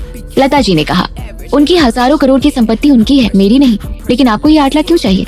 मनीषा ने पूछा। जगदीश जी रघुवंशी परिवार की तरह अरबपति नहीं थे, लेकिन पैसे वाले तो थे ही। लता जी को 8 लाख रुपए किसी से मांगने की जरूरत नहीं हो सकती है। जरूर इसमें इनकी नई चाल है। मनीषा ने सोचा, क्यों चाहिए, ये मेरा निजी मामला है, अनीशा या पापा का इससे कोई लेना देना नहीं। फिर अचानक लता जी घबरा गई। तुम उन लोगों से कुछ नहीं कहना। लता जी को इस तरह घबराते मनीषा ने कभी नहीं देखा था। वो चौंक गई। क्या हुआ है माँ, आपको इतने पैसों की जरूरत क्यों पड़ी? आपके पास भी तो अच्छे खासे पैसे रहते हैं और पापा भी तो आपको मना नहीं करेंगे, आप उनसे क्यों नहीं मांग रही हैं? जगदीश जी की बात आते ही लता फिर घबरा गई। पापा को इसमें मत लाओ, उनको कुछ नहीं पता चलना चाहिए। मेरे अपने पैसे खत्म हो गए हैं तो मैंने किसी से पैसे कुछ उधार लिए, अब वो मेरे सर पर सवार है, मुझे पैसे जल्दी से लौटाने हैं। आपने पैसे उधार क्यों लिए और किससे लिए? अब तक मनीषा को ये सब कुछ नए नाटक की तरह लग रहा था। मेरी एक सहेली ने दिलवाया मार्केट से, लता जी नजरें चुरा कर बोली। मनीषा को जैसे 440 वोल्ट का झटका लगा। उसकी माँ ने मार्केट से पैसा उठाया। मनीषा ने घर के बाहर इतना काम किया, वो अच्छी तरह जानती थी कि मार्केट से पैसा उठाना कितना रिस्की था। कितनी बार तो लेनदार के लोग आ जाते थे वसूली करने। माँ के अपने पैसे कहाँ खर्च हो गए और उन्हें मार्केट से पैसे लेने की क्या जरूरत पड़ गई? ये सवाल दिमाग में आते ही जैसे उसके दिमाग ने कुछ जवाब दे दिया। मनीषा की माँ सबसे ज्यादा पैसे अपनी किटी पार्टीज में खर्च करती थी। मनीषा ने किसी न किसी वजह से 3-4 मर्तबा उनकी पार्टी देखी थी। उन पार्टीज में लता जी के पैसे एक ही जगह खर्च होते थे और वो था रमी खेलने में। मनीषा को तब ये लगता था कि वो बस अपने पैसे दिखाने के लिए खेलती है, लेकिन क्या पता उन्हें इसका नशा हो। लेकिन किटी पार्टी में इतनी बड़ी रकम हारना वो ढंग से सोच भी नहीं पा रही थी। आपने जुए में पैसे हारे, लेकिन आपकी किटी में इतनी बड़ी रकम तो नहीं चलती थी। ऐसा कुछ भी नहीं है, लता जी ने इनकार किया। आपको मुझे बताना होगा क्या हुआ है। आप जानती भी हैं मार्केट में गलत जगह से पैसे उठाने से क्या होता है? मनीषा ने परेशान होते हुए पूछा। लता जी का चेहरा सफेद पड़ गया। मनीषा बोली, मैं किसी को नहीं बताऊंगी, पापा और अनीशा को भी नहीं, लेकिन आपको मदद चाहिए तो यह बताना होगा कि बात क्या है। लता जी सिकुड़कर बैठ गई और बोली, मेरी किटी की 2 सहेलियां क्लब में रमी खेलने जाती थी। एक बार यूं ही मैं भी चली गई उनके साथ। वहाँ सब कुछ बड़ा प्रोफेशनल था, अच्छा गेम होता था, स्टेक बड़ा होता था। मेरा खराब टाइम आया तो मैं पैसे हारती चली गई। अपना अकाउंट खाली हो गया तो सहेलियों के कहने पर मैंने उधार ले लिया। मुझे पता नहीं था वो कैसे लोग थे, मैंने कभी इस तरह से पैसा नहीं लिया था, तो पता नहीं था कि वो लोग इंटरेस्ट के नाम पर लूटते हैं। लता जी की आंखों में अब आंसू आ गए। कुछ टाइम से ये लोग परेशान कर रहे थे पैसे के लिए, अब कह रहे हैं फैक्ट्री में आग लगा देंगे। मनीषा का दिमाग सुन्न हो गया। उसके पापा ने इतनी मेहनत से सब कुछ खड़ा किया था, वो उनके साथ ऐसा नहीं होने दे सकती थी। लेकिन वो करे तो क्या करे, उसकी अपनी सेविंग्स बहुत कम थी, वो गहने नहीं बेच सकती थी, उसके पास अपने कोई गहने थे ही नहीं। 8 लाख मैं कहाँ से लाऊंगी? मनीषा चिंतित थी। अचानक लता जी ने टेबल पर रखा उसका पर्स खींचा और उसमें खोजने लगी। उन्हें कुछ भी नहीं मिला। ये क्या, तुम्हारे पास एक कार्ड तक नहीं है? इस तरह के अरबपति खानदान में तुम्हारी शादी करके फायदा क्या हुआ जब तुम्हारा पर्स खाली है? मनीषा को ये बात चुप गई। मैं उस अरबपति खानदान में उनको लूटने नहीं आई हूँ। इसमें लूटने की क्या बात है? 8-10 लाख के जेवर तो तुम्हें हर हफ्ते खरीदने चाहिए। फिर लता जी के आंसू टपकने लगे। मैं जानती हूँ तुम्हें मुझसे कोई सहानुभूति नहीं होगी, लेकिन अपने पापा के बारे में सोचो। अपने पापा के बारे में सोचकर मनीषा का मन कांप गया। मैं कुछ उपाय करती हूँ। पूरे 8 लाख एक साथ देने होंगे या थोड़ा थोड़ा करके दे सकते हैं? मनीषा ने पूछा। 8 लाख तो इंटरेस्ट का है, 20 लाख मूल रकम है। मनीषा का सर घूम गया। उसने सोचा मूल का बाद में सोचेंगे, अभी 8 का इंतजाम हो जाए बस। लेकिन मनीषा, तुम्हें तुम्हारे पापा की कसम है, किसी से बताना मत मेरे बारे में। जाते जाते लता जी ने फंदा भी डाल दिया। रात को घर पर अपने कमरे में चक्कर काटते हुए मनीषा सोच रही थी कि अनिरुद्ध से पैसे कैसे मांग पाएगी। अपनी माँ की जुए की बात वो बताना नहीं चाहती थी। उसकी माँ ने कसम भी दे दी थी, और अगर अनिरुद्ध ने पैसे देने से मना कर दिए तो? लेकिन उसे अपने पापा की फैक्ट्री भी तो बचानी थी। यूं डरने से कुछ नहीं होने वाला था। मनीषा ने हिम्मत जुटाई और स्टडी में गई। मुझे आपसे एक बात करनी थी, मनीषा ने धीरे से अनिरुद्ध से कहा। अनिरुद्ध ने अपनी ब्रेल वाली किताब एक तरफ रख दी और मुस्कुराकर बोला, कीजिए ना। मुझे कुछ चाहिए। मनीषा घबराकर बोल नहीं पा रही थी। आपको क्या चाहिए? अनिरुद्ध शरारत से मुस्कुराया। हमसे किस? मनीषा ने चौंक कर जल्दी से सफाई दी। नहीं, मुझे कुछ पैसे मांगने थे आपसे। अनिरुद्ध सर हिलाकर हंसा। मनीषा कभी उसका हिंट ही नहीं लेती थी। उसने प्यार से कहा, आपको पैसे मांगने की जरूरत नहीं है, आपके पास कार्ड है, आप निकाल लें जब भी आपकी मर्जी हो। आप पूछेंगे नहीं मुझे कितने पैसे चाहिए? मनीषा हैरान थी। कोई जानना नहीं चाहेगा कि वो कितने पैसे दे रहा है। हम पूछेंगे आपको जितने चाहिए थे मिले या नहीं, कम हो तो हम और पैसों का इंतजाम करेंगे। अनिरुद्ध ने मुस्कुराते हुए कहा। मनीषा ने इस तरह का स्नेह और यकीन जिंदगी में पहले कभी नहीं महसूस किया था। उसके मन में अनिरुद्ध के लिए इतना प्यार आया कि उसका मन हुआ जाकर जोर से गले लगा ले, लेकिन हिम्मत नहीं हुई। थैंक यू, आप हमारा हमेशा बहुत ख्याल रखते हैं, मनीषा ने कहा। आपका नहीं तो किसका रखेंगे? मनीषा बताना चाहती थी कि वो यह पैसे अपनी माँ के लिए ले रही है, लेकिन उसने सोचा कि सही मौका मिलते ही वो अनिरुद्ध को यह जरूर बता देगी। वो उससे कोई भी बात छुपाना नहीं चाहती थी। रात के खाने पर विनायक बाबू ने देखा सिद्धार्थ नहीं है, तो उन्होंने उसके बारे में पूछा। अनुराधा जी ने फौरन सफाई दी। सिद्धार्थ कंपनी के काम से देर तक ऑफिस में रहेगा। अनुराधा जी चाहती थी कि सब लोगों को लगे सिद्धार्थ प्रेसिडेंट बनने के बाद बहुत मेहनत से काम कर रहा था। मनीषा को अब पता चल गया था कि सिद्धार्थ अपने कमरे में नहीं है। यही अच्छा मौका था उसके रूम से डीएनए सैंपल लेने का। लेकिन इतने लोगों के सामने टेबल छोड़ के वो निकले तो कैसे? उसने छुपकर अपने फोन पर खुद घंटी बजाई और कॉल लेने के बहाने बाहर निकल गई। घर बहुत बड़ा था, लेकिन उसे पता था सिद्धार्थ का कमरा कहाँ है। ये अच्छी बात थी कि घर का स्टाफ अभी किचन और डाइनिंग हॉल में लगा था, तो उसे किसी ने देखा नहीं। सिद्धार्थ के कमरे में घुसते ही वो उसके बाथरूम में गई। वहाँ स्टोरेज कैबिनेट से नया टूथब्रश निकाला। उसे पुराने की जगह रखकर पुराना टूथब्रश अपने साथ लेकर निकल गई। अगली सुबह मनीषा बहुत खुश थी। आज वो काम पर अपने ऑफिस लौटने वाली थी। मिस्टर सिन्हा ने उसे कुछ कहा था कि जब वो लौटेगी तो उसे इंडिपेंडेंट काम भी दे सकते हैं। अगर ऐसा हो जाए तो कितना अच्छा होगा। वो खूब मेहनत करके अपने आप को साबित कर पाएगी। मनीषा पर्स लेकर निकल ही रही थी कि अनिरुद्ध कमरे में आया। सफेद शर्ट और ब्लैक ट्राउजर्स में वो बहुत अच्छा लग रहा था। उसका चेहरा सीरियस था, जैसे किसी गहरी सोच में हो। मनीषा ने कहा, मैं ऑफिस जा रही हूँ। अनिरुद्ध को मनीषा की आवाज में उसकी खुशी सुनाई दी। वो अपनी चिंता भूलकर मुस्कुराने लगा। आपके सर की चोट अब ठीक है? बिल्कुल ठीक है, आप खुद देखिए। मनीषा ने अनिरुद्ध को निश्चिंत करने के लिए उसका हाथ लेकर अपने माथे से लगाया ताकि वो छूकर देख ले। अनिरुद्ध एक पल के लिए चौंक गया और फिर खुश हो गया। उसने अपना हाथ सरकाकर मनीषा के गालों पर रखा, प्यार से बोला, जल्दी घर लौटिएगा, आपने देर की तो हम खुद लेने आ जाएंगे। मनीषा का चेहरा लाल हो गया। उसने सर हिलाया और जल्दी से बाहर निकल गई। कार तक जाते हुए वो सोच रही थी कि कैसे वो आजकल अनिरुद्ध के साथ कुछ ज्यादा ही खुलती जा रही है। कभी उसका हाथ पकड़ लेती है, कभी गले लग जाती है। अनिरुद्ध क्या सोचता होगा। जैसे ही मनीषा ऑफिस पहुंची, किसी ने कहा उसे बॉस ने बुलाया है। मनीषा का दिल धक धक होने लगा। फूल मिलने वाले हैं कि डंडे, अब पता चलेगा आगे क्या होगा। मनीषा डरते डरते मिस्टर सिन्हा के ऑफिस में पहुंची। सर, आपने मुझे बुलाया था। ओह मनीषा, आइए बैठिए, कुछ अच्छी खबर देनी थी आपको। मिस्टर सिन्हा ने कहा। अच्छी खबर? आपका इंटर्नशिप पीरियड हमने जल्दी खत्म कर दिया है। आपके काम को देखते हुए अब आप हमारी कंपनी डिजाइनिंग ड्रीम्स में ऑफिशियल एम्प्लॉय हैं। मनीषा ने ये सोचा भी नहीं था, उसके मुंह से निकल गया, ये कैसे हुआ? अब तो हो गया है, कोई स्पेशल फेवर नहीं है, आप ही की मेहनत पर मिला है। आइए अनाउंसमेंट कर दे। मिस्टर सिन्हा ने ऑफिस में सभी को इकट्ठा किया और अनाउंस किया कि मनीषा और इनाया के टैलेंट और मेहनत को देखते हुए उनको समय से पहले प्रमोट कर दिया गया है। अब दोनों इंटर्न से ऑफिशियल एम्प्लॉय हो गई हैं। ऑफिस में सबने तालियां बजाकर इस बात का स्वागत किया और मनीषा और इनाया को चारों ओर से बधाइयां मिलने लगी। दोनों बहुत ही खुश थी और सबका शुक्रिया अदा करती जा रही थी। इस खुशी के माहौल में बस एक कोना था जहां आग लगी हुई थी। प्रेमलता मनीषा को घूर रही थी। वो इतने सालों से इस ऑफिस में नौकरी कर रही थी और ये लड़की 4 दिन हुए नहीं कि प्रमोशन भी मिल गया, वो भी इनकी नाक के नीचे से। आज मनीषा के सपनों को पंख लग गए थे। वो और भी ज्यादा जोश और लगन के साथ काम में लग गई। ध्यान इतना लग गया कि जब उसके फोन की घंटी बजी तो वो चौंक गई। देखा तो लता जी का मिस्ड कॉल था। एक मैसेज भी था, पैसे के लिए याद दिला रही थी। जैसे ही लंच टाइम हुआ, मनीषा बैग लेकर बाहर चली गई। बैंक जाकर उसने 8 लाख रुपए अपनी माँ के खाते में डाले। फिर उन्हें कॉल किया और बताया, आप चेक कीजिए, मैंने 8 लाख डाल दिए हैं। ऐसे समय में मेरी मदद करने के लिए तुम्हारा बहुत बहुत शुक्रिया। तुम अगर बाकी के पैसों में भी कुछ मदद कर दोगी तो मेरी परेशानी हमेशा के लिए खत्म हो जाएगी। मैं कुछ कह नहीं सकती, देखती हूँ, लेकिन मुझे आपसे कहना है कि आप ये आदत छोड़ दें। फिर कभी ऐसी नौबत नहीं आएगी। इस बार मैंने सबक ले लिया है। लता जी ने तौबा की। लेकिन मनीषा ने जुए की लत के बारे में बहुत सुना था कि इसकी लत छुड़ाई नहीं छूटती, इसलिए वो अपनी माँ को बार बार आगाह करना चाह रही थी। इस बार तो किसी तरह अनिरुद्ध से पैसे मांगकर मैंने पैसों का इंतजाम कर दिया, लेकिन मैं बार बार नहीं कर पाऊंगी और किसी न किसी दिन पापा और अनीशा इसमें फंस जाएंगे। मनीषा, मैं वादा कर रही हूँ, मेरा विश्वास करो। मैं आगे कभी जुआ रमी कुछ नहीं खेलूंगी। लता जी ने कहा। ठीक है। मनीषा ने उनकी बात पर विश्वास करने की कोशिश की। लेकिन तुम ये याद रखना कि किसी से कहना नहीं इस बारे में। मनीषा फोन रखने के बाद भी सोचती रही, पता नहीं ये परेशानी ठीक से मैनेज हो पाएगी या नहीं। फिर उसने लैब में सोमेश को मैसेज किया। इनाया को ऑफिस से लेकर वो लैब चली गई। दोनों लैब पहुंची तो सोमेश उनका ही इंतजार कर रहा था। मनीषा ने टूथब्रश दे दिया।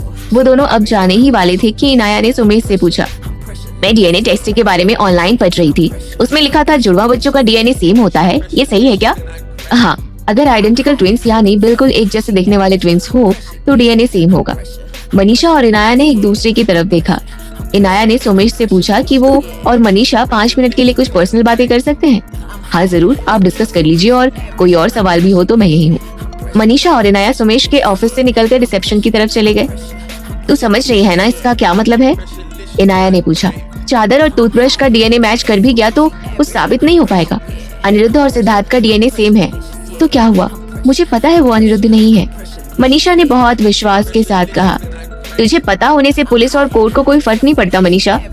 सिद्धार्थ कहेगा कि ये दोनों मियाँ बीवी है, डीएनए अनिरुद्ध का है, तेरे लिए साबित करना मुश्किल हो जाएगा। तो क्या सिद्धार्थ को यूं ही जाने देंगे? मनीषा बेचैन हो गई। इतनी मेहनत से मैंने ये सबूत जुटाया और उसे गलती की सजा भी नहीं मिलेगी। मैंने ये नहीं कहा, हम सजा जरूर दिलाएंगे, पर ये सीधे तरीके से डीएनए टेस्ट करके नहीं होने वाला है। हमें अपना केस मजबूत रखना है। मेरे ख्याल से सुमेश से थोड़ा पूछते हैं, पूरी बात नहीं बताएंगे, हो सकता है वो कोई तरीका बताए। ठीक है। मनीषा का चेहरा बुझ गया था। वो थका सा महसूस कर रही थी। उसने इतनी कोशिशें कर ली। हर बार वो सोचती थी कि इस बार नकाबपोश आदमी यानी सिद्धार्थ जरूर पकड़ा जाएगा, और हर बार ही वो निकल जाता था। मनीषा ने तो कोई आशा, कोई इच्छा नहीं की थी कि उसकी शादी इतने धनी परिवार में हो जाए। ना ही उसे इस तरह की जिंदगी की कोई समझ थी। इतने झगड़े, इतने षड्यंत्र, इतनी राजनीति, मनीषा के बस का नहीं लग रहा था इन सब से निपटना। शादी के बाद अनिरुद्ध ने उसका हर बार बहुत ख्याल रखा और अब उसे आदत हो गई थी अनिरुद्ध से सलाह लेने की। ये वाली बात वो उसे नहीं बता सकती थी, पर अब वो करे तो क्या करे। मनीषा और इनाया एक बार फिर सुमेश के ऑफिस में गए। इनाया ने बिना किसी का नाम लिए स्थिति समझाने की कोशिश की।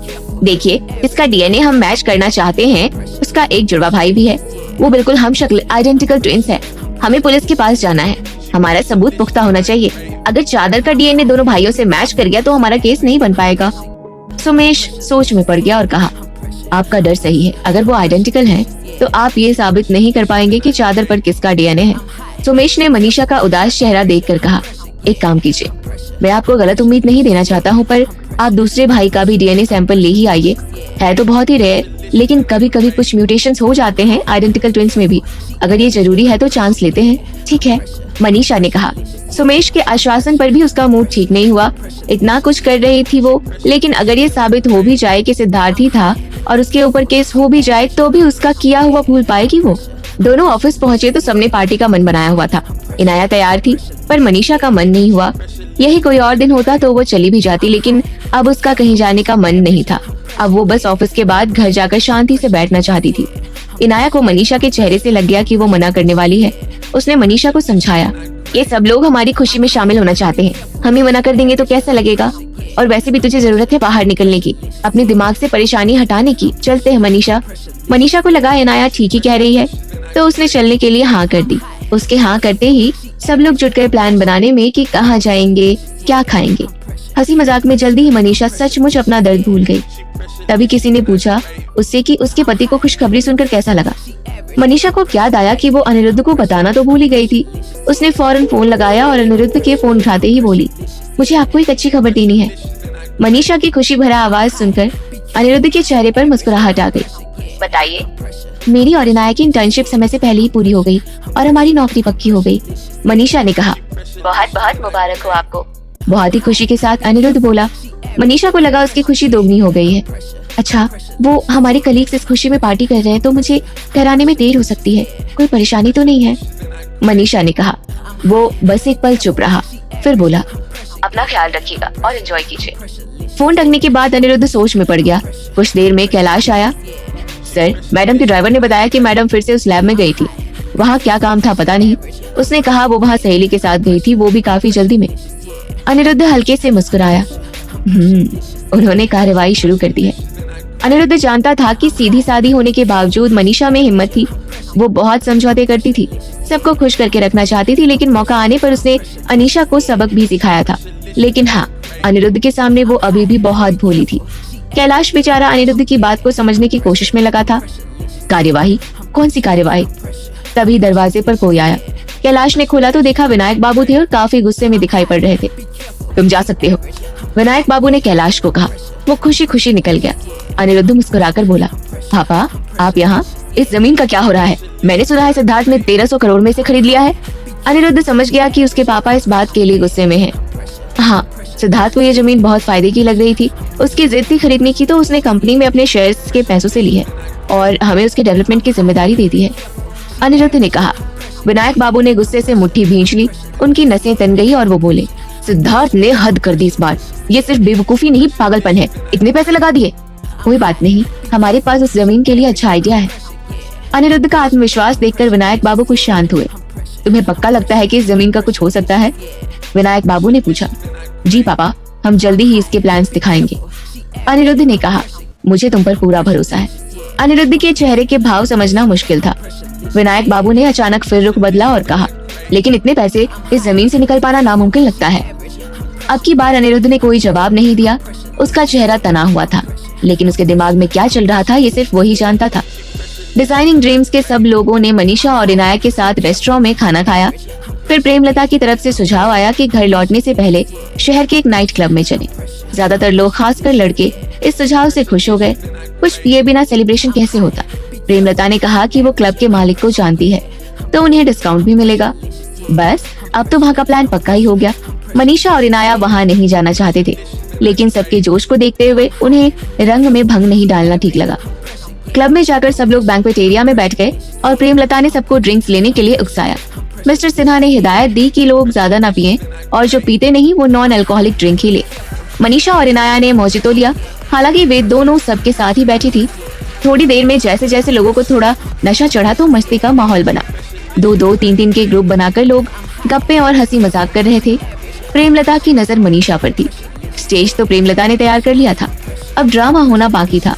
उसने ऐसा खतरनाक प्लान बनाया था मनीषा के लिए कि वो कहीं मुंह दिखाने के लायक नहीं रहेगी। मनीषा से बदले का प्रेमलता ने जो प्लान बनाया था उसमें इनाया रास्ते में आ रही थी। इनाया बड़ी तेज थी, कोई भी गड़बड़ पकड़ लेती, इसलिए उसको मनीषा के पास से हटाना बहुत जरूरी था। प्रेमलता ने अपनी एक चेली को इशारा किया। वो लड़की मनीषा के पास ही बैठी थी। इशारा समझते ही उसने चक्कर आने का नाटक किया और इनाया को बोली, इनाया मुझे चक्कर सा आ रहा है, क्या तुम मेरे साथ वॉशरूम तक चलोगी? इनाया को उसकी चिंता हुई और वो फौरन उस लड़की को लेकर वॉशरूम की तरफ चली गई। इधर प्रेमलता ने सबकी नजर बचाकर एक ग्लास जूस में एक कैप्सूल मिलाया और मनीषा के पास जाकर बैठ गई। मनीषा, इतनी देर से मैं तुम्हें पर्सनली मुबारकबाद देना चाह रही थी। चीयर्स कहकर प्रेमलता ने जूस का ग्लास मनीषा की तरफ बढ़ाया। मनीषा ने मुस्कुराकर ग्लास उठाया और पीना शुरू कर दिया। जूस का अपना स्वाद इतना गहरा था कि उसमें मनीषा को और किसी चीज का स्वाद नहीं आया। उसके बाद प्रेमलता वहाँ से उठकर चली गई। थोड़ी देर में मनीषा को चक्कर आने लगे और उसका सर घूमने लगा। मिस्टर सिन्हा की नजर मनीषा पर पड़ी तो वो उसके पास आकर खड़े हो गए। मनीषा, अगर आपकी तबीयत ठीक नहीं लग रही तो आप घर चले जाइए। कोई बात नहीं सर, मैं ठीक हूँ। इनाया आ जाती है तो मैं उसके साथ ही निकलूंगी। प्रेमलता दूर से देखकर चिढ़ी जा रही थी कि ये नए बॉडीगार्ड कहाँ से आकर खड़े हो गए। उसने फोन लगाया। कुछ ही देर में मिस्टर सिन्हा के फोन पर कॉल आया बिल्डिंग सिक्योरिटी से। उन लोगों ने कहा कि शायद उनकी कार को एक दूसरी कार ने धक्का लगा दिया है, वो पार्किंग में आकर चेक कर ले। सिन्हा साहब मुश्किल में पड़ गए। वो मनीषा को अपने सामने घर भेजना चाह रहे थे। प्रेमलता उनकी मुश्किल आसान करने के लिए आई। सिन्हा साहब, आपको कहीं निकलना है तो आप जाइए, मनीषा को मैं देख रही हूँ। सिन्हा साहब चिंतित होकर जल्दी जल्दी निकल गए। अब प्रेमलता ने बाकी लोगों से कहा कि देर हो रही है। मनीषा और इनाया को भी बॉस ने घर जाने को कहा है, तो अब सब लोग घर जाएं। कुछ लोग अभी और ठहरना चाहते हैं, पर प्रेमलता सीनियर थी, सुपरवाइजर भी थी, तो उसकी बात काट नहीं सकते थे। सब अपने अपने घर निकल गए। मनीषा इनाया का इंतजार कर रही थी। अब तक पता नहीं कहाँ थी वो। मनीषा को अब पूरा नशा हो गया था और वो सीधी भी नहीं बैठ पा रही थी। प्रेमलता ने हंसकर उसकी हालत को देखा और धीरे से बोली, ये रही कंपनी की स्टार परफॉर्मर। तुम्हारे जैसी कितनी आई और चली गई, अब तुम्हारा भी समय आ गया है। प्रेमलता ने देखा आसपास बिल्कुल खाली हो गया है। मुस्कुराकर उसने मनीषा को वैसे ही वहीं छोड़ दिया और चली गई। मनीषा इनाया के इंतजार में सोफे पर बैठी रही। कुछ ही देर में एक लड़कों का ग्रुप नशे में झूमता उधर से गुजरा। उनकी नजर मनीषा पर पड़ गई। उन्होंने देखा कि वो अकेली है तो उसकी तरफ बढ़े। छोरी तो बड़ी खूबसूरत है भाई साहब, उनमें से एक ने कहा, और अकेली बैठी है यहाँ रात को, लगता है हमारे भाई साहब का ही इंतजार कर रही है। बोलकर दूसरा लड़का हंसने लगा। भाई साहब का मन ये सुनकर खुश होगा। वो मनीषा के पास गया। हेलो मैडम, आप अकेली क्यों बैठी हैं? हम बैठते हैं आपके साथ। वो आदमी मनीषा के साथ बैठ गया। फिर उसने मनीषा के ऊपर हाथ डाला। मनीषा चिल्लाकर उसे धक्का देने लगी, लेकिन उसको सब कुछ धुंधला नजर आ रहा था। तभी एक तेज आवाज आई, रुको। सिद्धार्थ खड़ा था वहाँ। उसका चेहरा गुस्से से लाल था। एक सेकंड के अंदर तुम लोग गायब नहीं हुए तो चलने के लायक नहीं रहोगे। भाई साहब हंसा। देख भाई, हम यहाँ पहले आए थे तो ये छोरी तो हमारी हुई, तू कोई और ढूंढ ले। सिद्धार्थ आगे बढ़ा। उधर से दोनों चेले उसकी ओर आए तो दोनों को सिद्धार्थ ने पेट में और मुंह पर जोर का घूंसा जमाया। चेले पस्त हो गए तो भाई साहब ने गुस्से में एक बोतल तोड़ी और सिद्धार्थ पर वार किया। सिद्धार्थ ने टूटी बोतल को अपने हाथ से रोका तो उसके हाथ से खून निकलने लगा। अब सिद्धार्थ ने पहले तो उस भाई साहब को 2-4 लात घूंसे जमाए, फिर उसके चेलों की तरफ बढ़ा तो तीनों के तीनों भाग लिए वहाँ से। सिद्धार्थ मनीषा के पास गया। मनीषा सोफे पर ही लेट गई थी। उसे ऐसा लग रहा था जैसे उसके अंदर कोई आग लगी हो। पोर पोर धधक रहा था। वो अपने हाथों से अपने कुर्ते के गले को खींच रही थी। मनीषा, तुमने शराब पी है? मनीषा ने आँख खोलकर सिद्धार्थ को देखा। ओह, आप आ गए। वो जाकर सिद्धार्थ से लिपट गई। सिद्धार्थ वहीं जम गया। उसने मनीषा को हटाने की कोशिश की, पर मनीषा उसे छोड़ने को तैयार नहीं थी। जल्दी ही मनीषा की आग सिद्धार्थ के अंदर जलने लगी। उसका गला सूख गया। फिर उसने मनीषा को दोनों हाथों से उठाया और चलकर बाहर जाने लगा। उस हॉल से निकलते ही सामने उसे भरत दिख गया। वो आगे खड़ा कुछ लोगों से बातें कर रहा था। सिद्धार्थ फौरन वापस अंदर आ गया और मनीषा को सोफे पर बिठा दिया। कुछ देर बाद निकलेगा ऐसा सोचकर उसने पानी का बोतल खोला और पीने लगा। मनीषा की आंखें खुली। सिद्धार्थ को देखते ही वो फिर से उससे लिपट गई और उसके कंधे में अपना मुंह छुपा लिया। सिद्धार्थ की सांसें जैसे रुक गई और धड़कनें तेज हो गई। मनीषा का हाथ जब उसके टी शर्ट के नीचे उसकी स्किन पर लगा तो उसकी जान ही निकल गई। सिद्धार्थ ने अपने हाथ से मनीषा का हाथ पकड़कर रोक दिया। मनीषा, तुम जानती हो मैं कौन हूँ? अच्छी तरह, आप मेरे पति हैं। सिद्धार्थ ने किसी तरह मनीषा को खुद से अलग किया, लेकिन अगले ही पल वो फिर पास आ गई और इस बार तो उसने अपने होंठ सिद्धार्थ के होंठों पर रख दिए। सिद्धार्थ को लगा वो पागल हो जाएगा। उसने अपना मुंह घुमाया और डांट कर कहा, ठीक से देखो कौन हूँ मैं। अनिरुद्ध, मुझे कुछ अजीब सा लग रहा है। मनीषा ने कहा, क्या बकवास है? सिद्धार्थ ने जानबूझकर ऊंची आवाज में कहा, क्या तुम्हारा पति देख सकता है? क्या वो चल सकता है? यह सुनकर मनीषा को झटका लगा। नशे में भी उसे इतना तो समझ में आया कि ये अनिरुद्ध नहीं हो सकता, लेकिन उसका दिमाग और शरीर उसके बस में नहीं था। मनीषा को लगा उसे होश में आना होगा। उसने सिद्धार्थ की पानी की बोतल को देखा और ले लिया। सिद्धार्थ को लगा वो पानी पीना चाहती है, लेकिन मनीषा ने सारा पानी अपने सर पर उड़ेल दिया। उसके बालों से गिरते पानी से उसका चेहरा और कपड़े गीले हो गए, लेकिन मनीषा की गर्मी कम नहीं हुई, बल्कि और भी बढ़ गई। सिद्धार्थ ने जब उसको इस तरह गीला देखा तो लगा किसी ने उसके दिल को निचोड़ दिया हो। बहुत हो गया। उसने मनीषा के हाथ से बोतल छीना। बोतल लेने में दोनों के हाथ टकराए और उनके शरीर में बिजली सी दौड़ गई। मनीषा से रहा नहीं गया और उसने फिर से सिद्धार्थ को पकड़ लिया और किस करने लगी। इस बार सिद्धार्थ ने ना उसे रोका ना अपने आप को। उसने उतनी ही शिद्दत से मनीषा को किस किया जितनी शिद्दत से वो कर रही थी। कुछ देर तक यही चलता रहा। फिर सिद्धार्थ ने पूछा, अब क्या करना है? मनीषा की सोचने समझने की शक्ति जा चुकी थी। वो बस अब इस एहसास के समंदर में गोते लगा रही थी। लगभग आधी रात को मनीषा की आंखें खुली। उसने देखा वो अपने रूम में बेड पर सो रही थी। उसे समझ में नहीं आया कि वो अचानक यहाँ कैसे आ गई। वो तो अपने ऑफिस के दोस्तों के साथ बाहर खाने गई थी, फिर वहाँ से क्लब, और क्लब में उसकी तबीयत खराब हो गई थी। फिर अनिरुद्ध आ गया था। नहीं, अनिरुद्ध नहीं, सिद्धार्थ। मनीषा चौंक कर उठ गई। कल रात किया क्या उसने? अपने आप को सिद्धार्थ के कदमों में डाल दिया।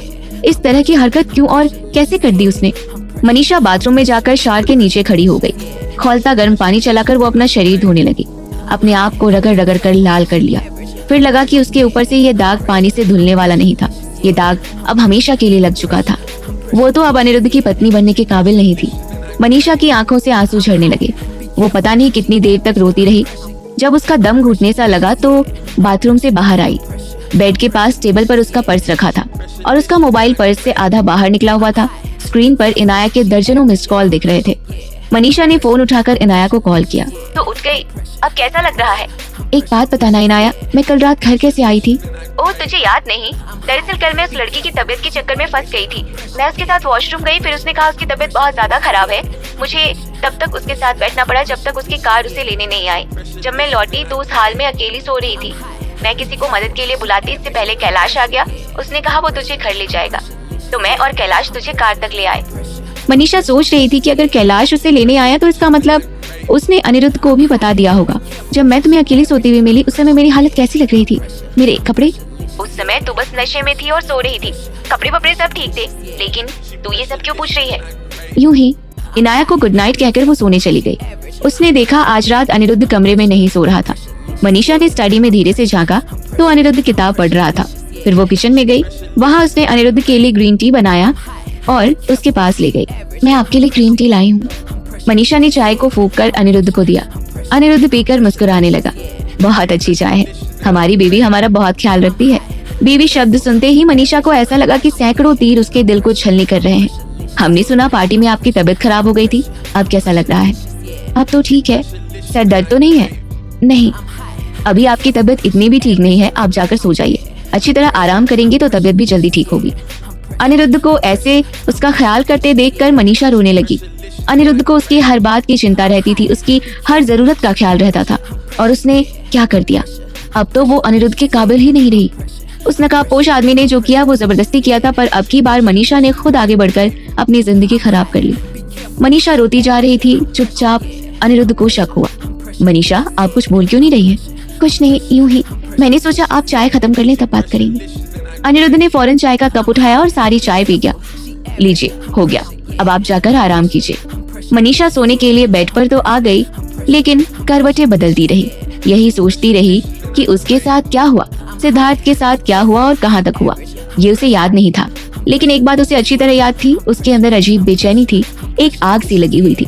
हालांकि मनीषा पीती नहीं थी, लेकिन उसने नशे की हालत में लोगों को देखा जरूर था जो कल रात को महसूस कर रही थी। उसको शराब का नशा नहीं था, वो बहुत ही गहरा और जोरदार था, जैसे किसी दवा का असर हो।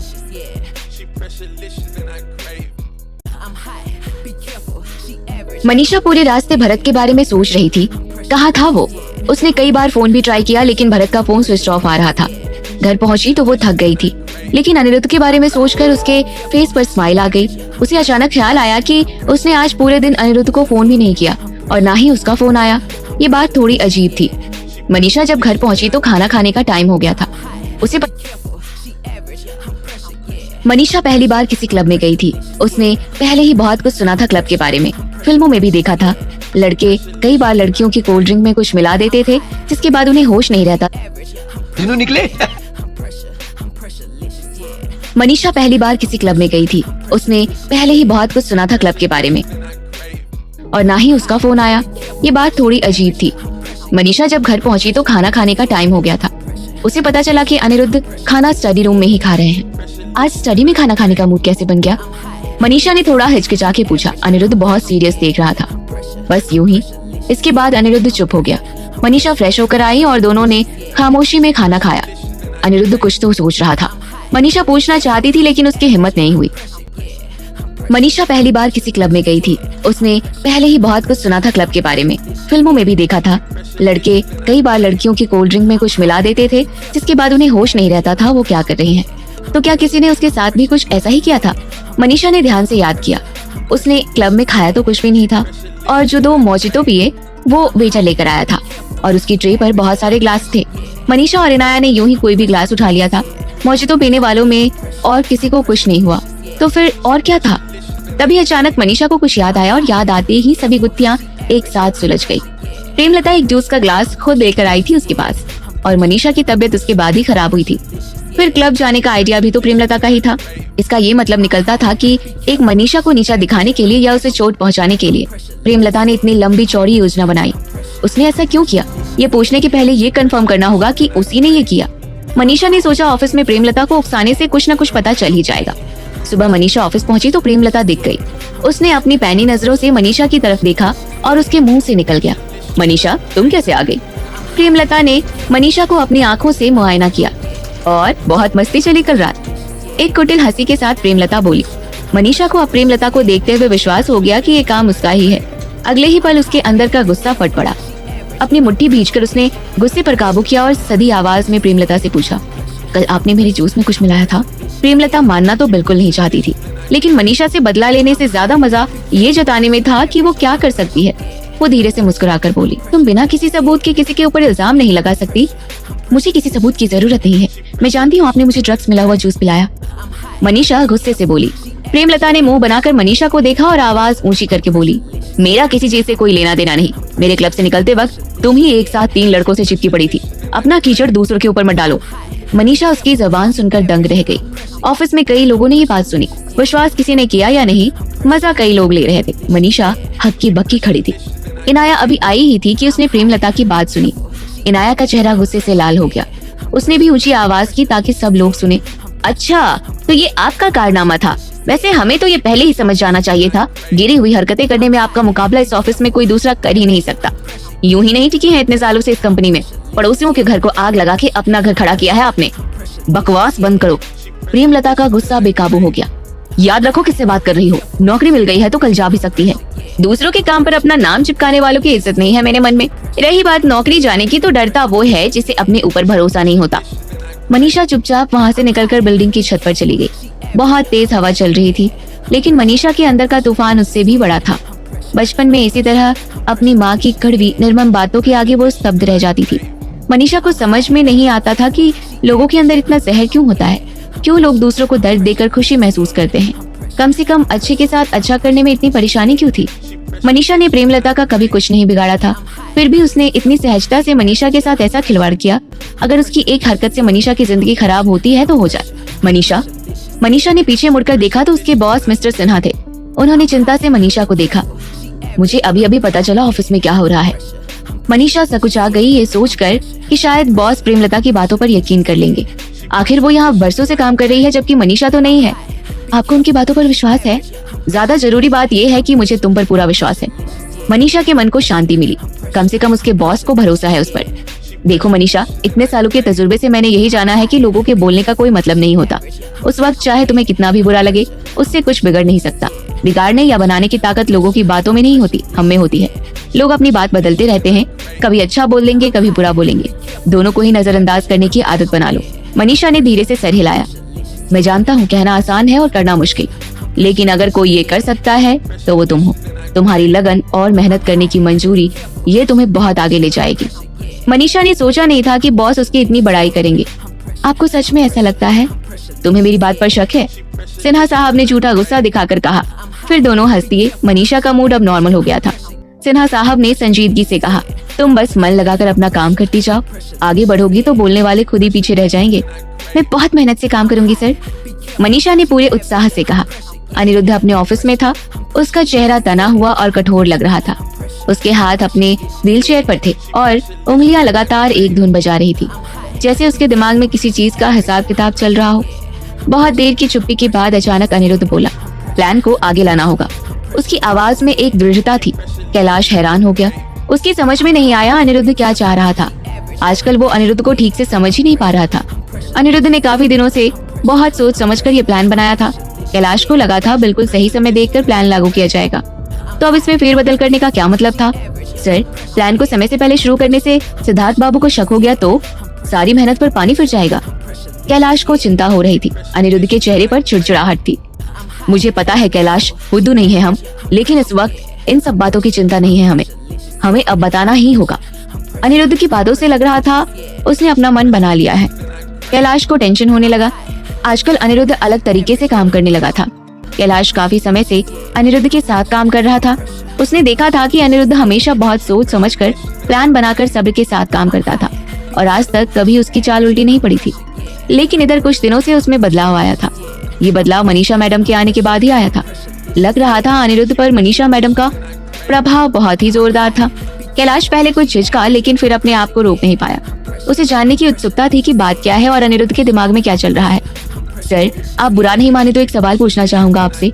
एक सवाल क्यों? क्वेश्चन पेपर दे दो। कैलाश अनिरुद्ध का कटाक्ष समझ गया। उसके पसीने छूटने लगे। नहीं सर, ऐसा नहीं है। क्या पूछना है? क्या आप ये मनीषा मैडम के लिए कर रहे हैं? कैलाश ने धीरे से डरते डरते पूछा। वो अनिरुद्ध के चेहरे को गौर से देख रहा था, जैसे घास गिरने की तैयारी कर रहा हो। अनिरुद्ध के शांत चेहरे के पीछे बहुत कुछ चल रहा था, जो इस समय कैलाश की समझ से बाहर था। बहुत देर तक अनिरुद्ध ने जवाब नहीं दिया। ध्यान से देखने पर एक हल्की मुस्कुराहट थी, जिसकी वजह समझना और भी मुश्किल था। कैलाश चुपचाप पलटकर दरवाजे की ओर चला गया। बाहर जाते हुए उसने अनिरुद्ध को देखा तो उसके चेहरे पर रूखेपन की जगह नरमी दिखाई दे रही थी। कैलाश यह देखकर टेंशन में आ गया। सुबह के ड्रामे के बाद मनीषा ने अपनी मन स्थिति को ठीक किया और काम में जुट गई। सारा दिन काम पर ही फोकस किया। ऑफिस के बाद वो फौरन लैब चली गई। वहाँ सोमेश से मिलकर उसने अनिरुद्ध के बालों का डीएनए सैंपल दिया। वहाँ से निकलते हुए मनीषा के मन में फिर से वही सवाल जवाब चलने लगे। जिंदगी भी कैसे कैसे इम्तिहान लेती है। एक तरफ अनिरुद्ध और उसके बीच सब कुछ ठीक चल रहा था, तो दूसरी तरफ यह नकाबपोश आदमी ने उसकी जिंदगी को अजब बनाकर रखा था। क्यों उसकी जिंदगी इतनी कॉम्प्लिकेटेड हो रही थी? उसे यह सोचकर डर लगने लगा था कि अनिरुद्ध सिद्धार्थ के साथ क्या करेगा जब उसे पता चलेगा कि उसने मनीषा के साथ क्या किया है। मनीषा को अपने आप पर भी गुस्सा आ रहा था कि वो इसको रोक क्यों नहीं पाई। क्या अनिरुद्ध इस बात को समझ पाएगा? रिपोर्ट आने के बाद वो क्या करेगी? उसने अभी तक कुछ फैसला नहीं किया था। वो बस इतना जानती थी कि वो किसी भी कीमत पर अनिरुद्ध को दुखी नहीं देख सकती थी, लेकिन सिद्धार्थ को उसके किए की सजा दिलवाए बिना भी उसे चैन नहीं मिलने वाला था। फैसला इतना मुश्किल था कि रिपोर्ट आने तक ये सब टालने के अलावा उसे कोई चारा नहीं दिख रहा था। लैब से वो सीधा डॉक्टर हुड्डा के क्लिनिक गई। वहाँ उसने अपना मसाज और एक्यूपंक्चर सीखने का काम जारी रखा। हर दिन की तरह वो आज भी मन लगाकर काम कर रही थी, लेकिन आज वो ज्यादा ही गंभीर थी। उसके चेहरे पर तनाव था और वो कुछ बोल भी नहीं पा रही थी। डॉक्टर हुड्डा को लगा जरूर कोई बात है। आमतौर पर मनीषा ढेर सारे सवाल पूछती थी या फिर खुद ही अपने काम या रोजमर्रा की बातें बताती रहती थी, लेकिन आज वो कोई बात नहीं कर रही थी। उन्होंने अंदाजा लगाने की कोशिश की कि किस बात से मनीषा को तनाव हो रहा था। लगता तो नहीं था कि पिछली बार के बाद उसकी माँ या बहन ने उसे परेशान किया होगा। काम की भी कोई परेशानी इन दिनों उसने नहीं बताई। इसका मतलब मनीषा जरूर अपने पति की सेहत को लेकर परेशान होगी।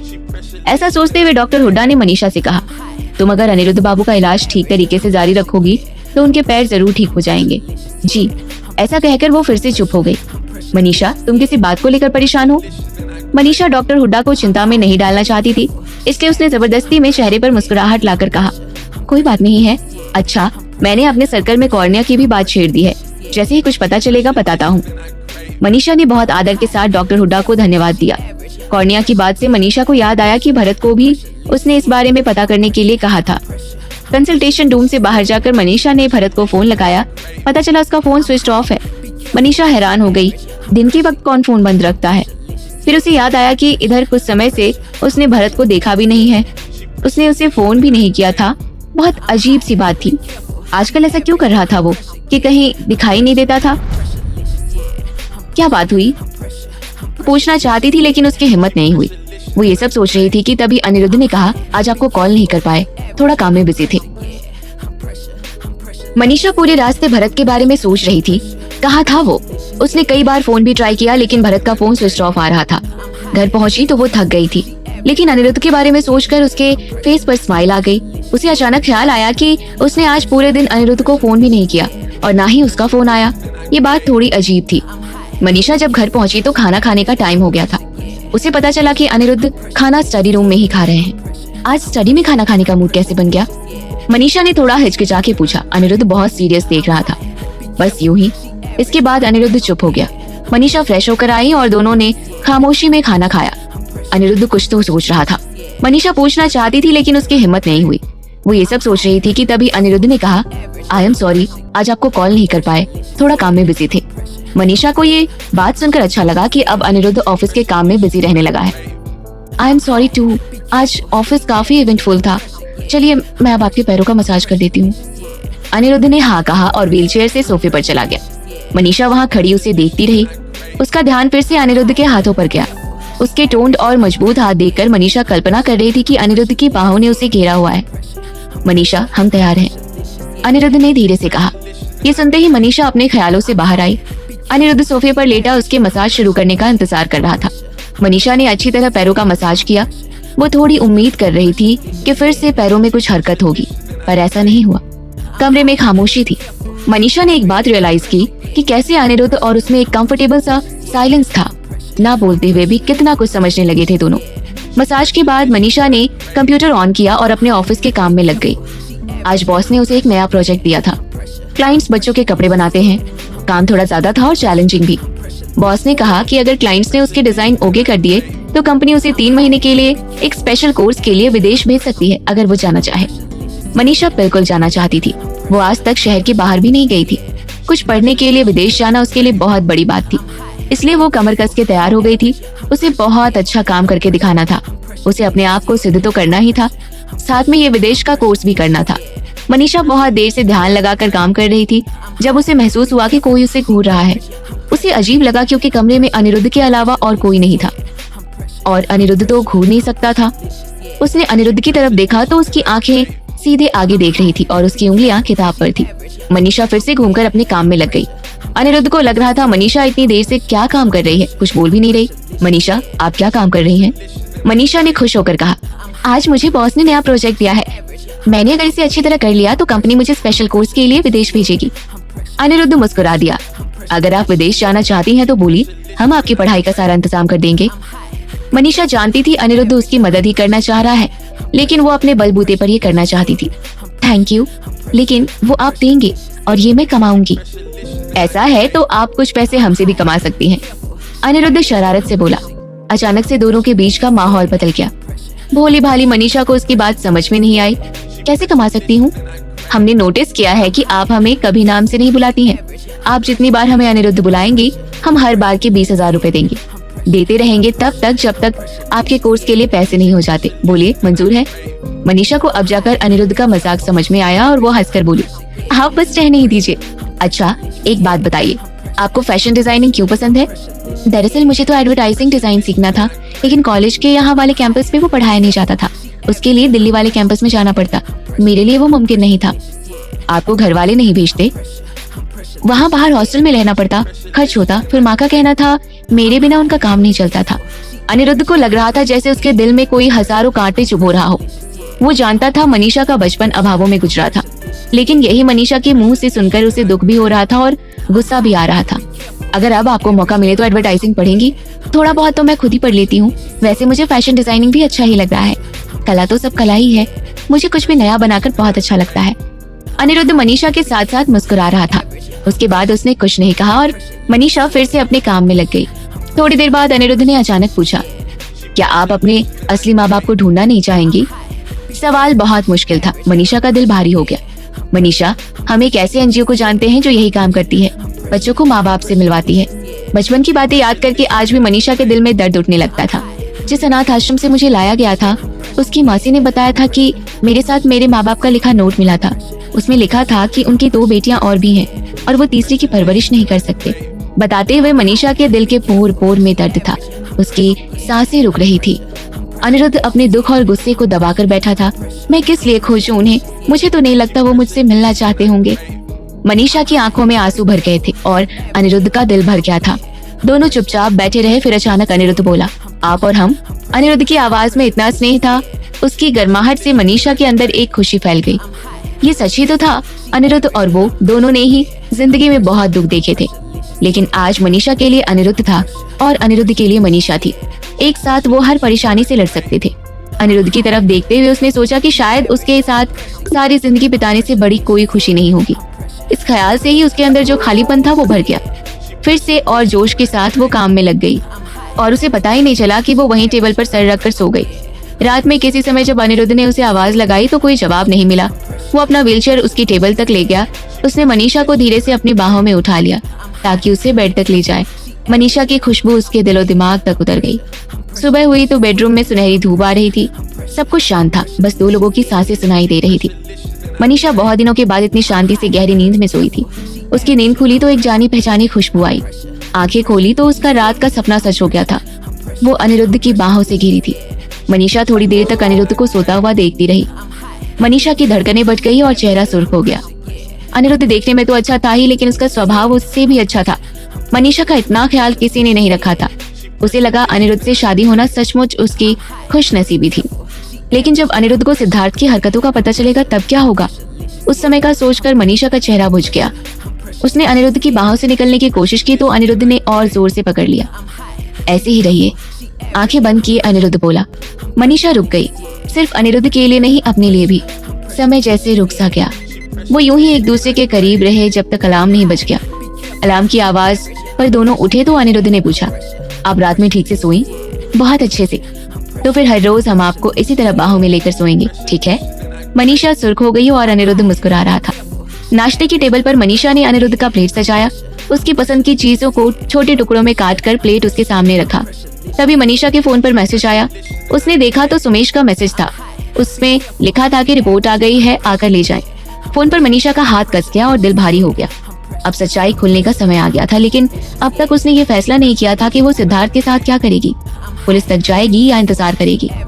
कुछ दिनों पहले तक तो मनीषा को इस बात का कोई शक नहीं था कि उसे सिद्धार्थ को पुलिस तक ले जाना है, लेकिन उस रात क्लब की घटना और मनीषा के अपने व्यवहार के बाद उसे समझ में नहीं आ रहा था क्या करे। खैर, रेत में मुंह छुपाने से कोई फायदा नहीं था, रिपोर्ट तो लेना ही था। मनीषा अनिरुद्ध से बोली, मुझे कुछ नए आइडियाज आए हैं तो मैं आज जल्दी जाकर काम शुरू करना चाहती हूँ। नाश्ता ठीक से कर लिया? हाँ कर लिया। अपना ख्याल रखिएगा। मनीषा अपना बैग उठाकर जल्दी से वहाँ से निकली तो दरवाजे के पास अंदर आते सिद्धार्थ से टकरा गई और उसे कंधे में थोड़ी चोट लगी। उसने देखा तो सिद्धार्थ का चेहरा गुस्से से लाल था। उसकी शक्ल देखकर मनीषा को भी गुस्सा आ गया।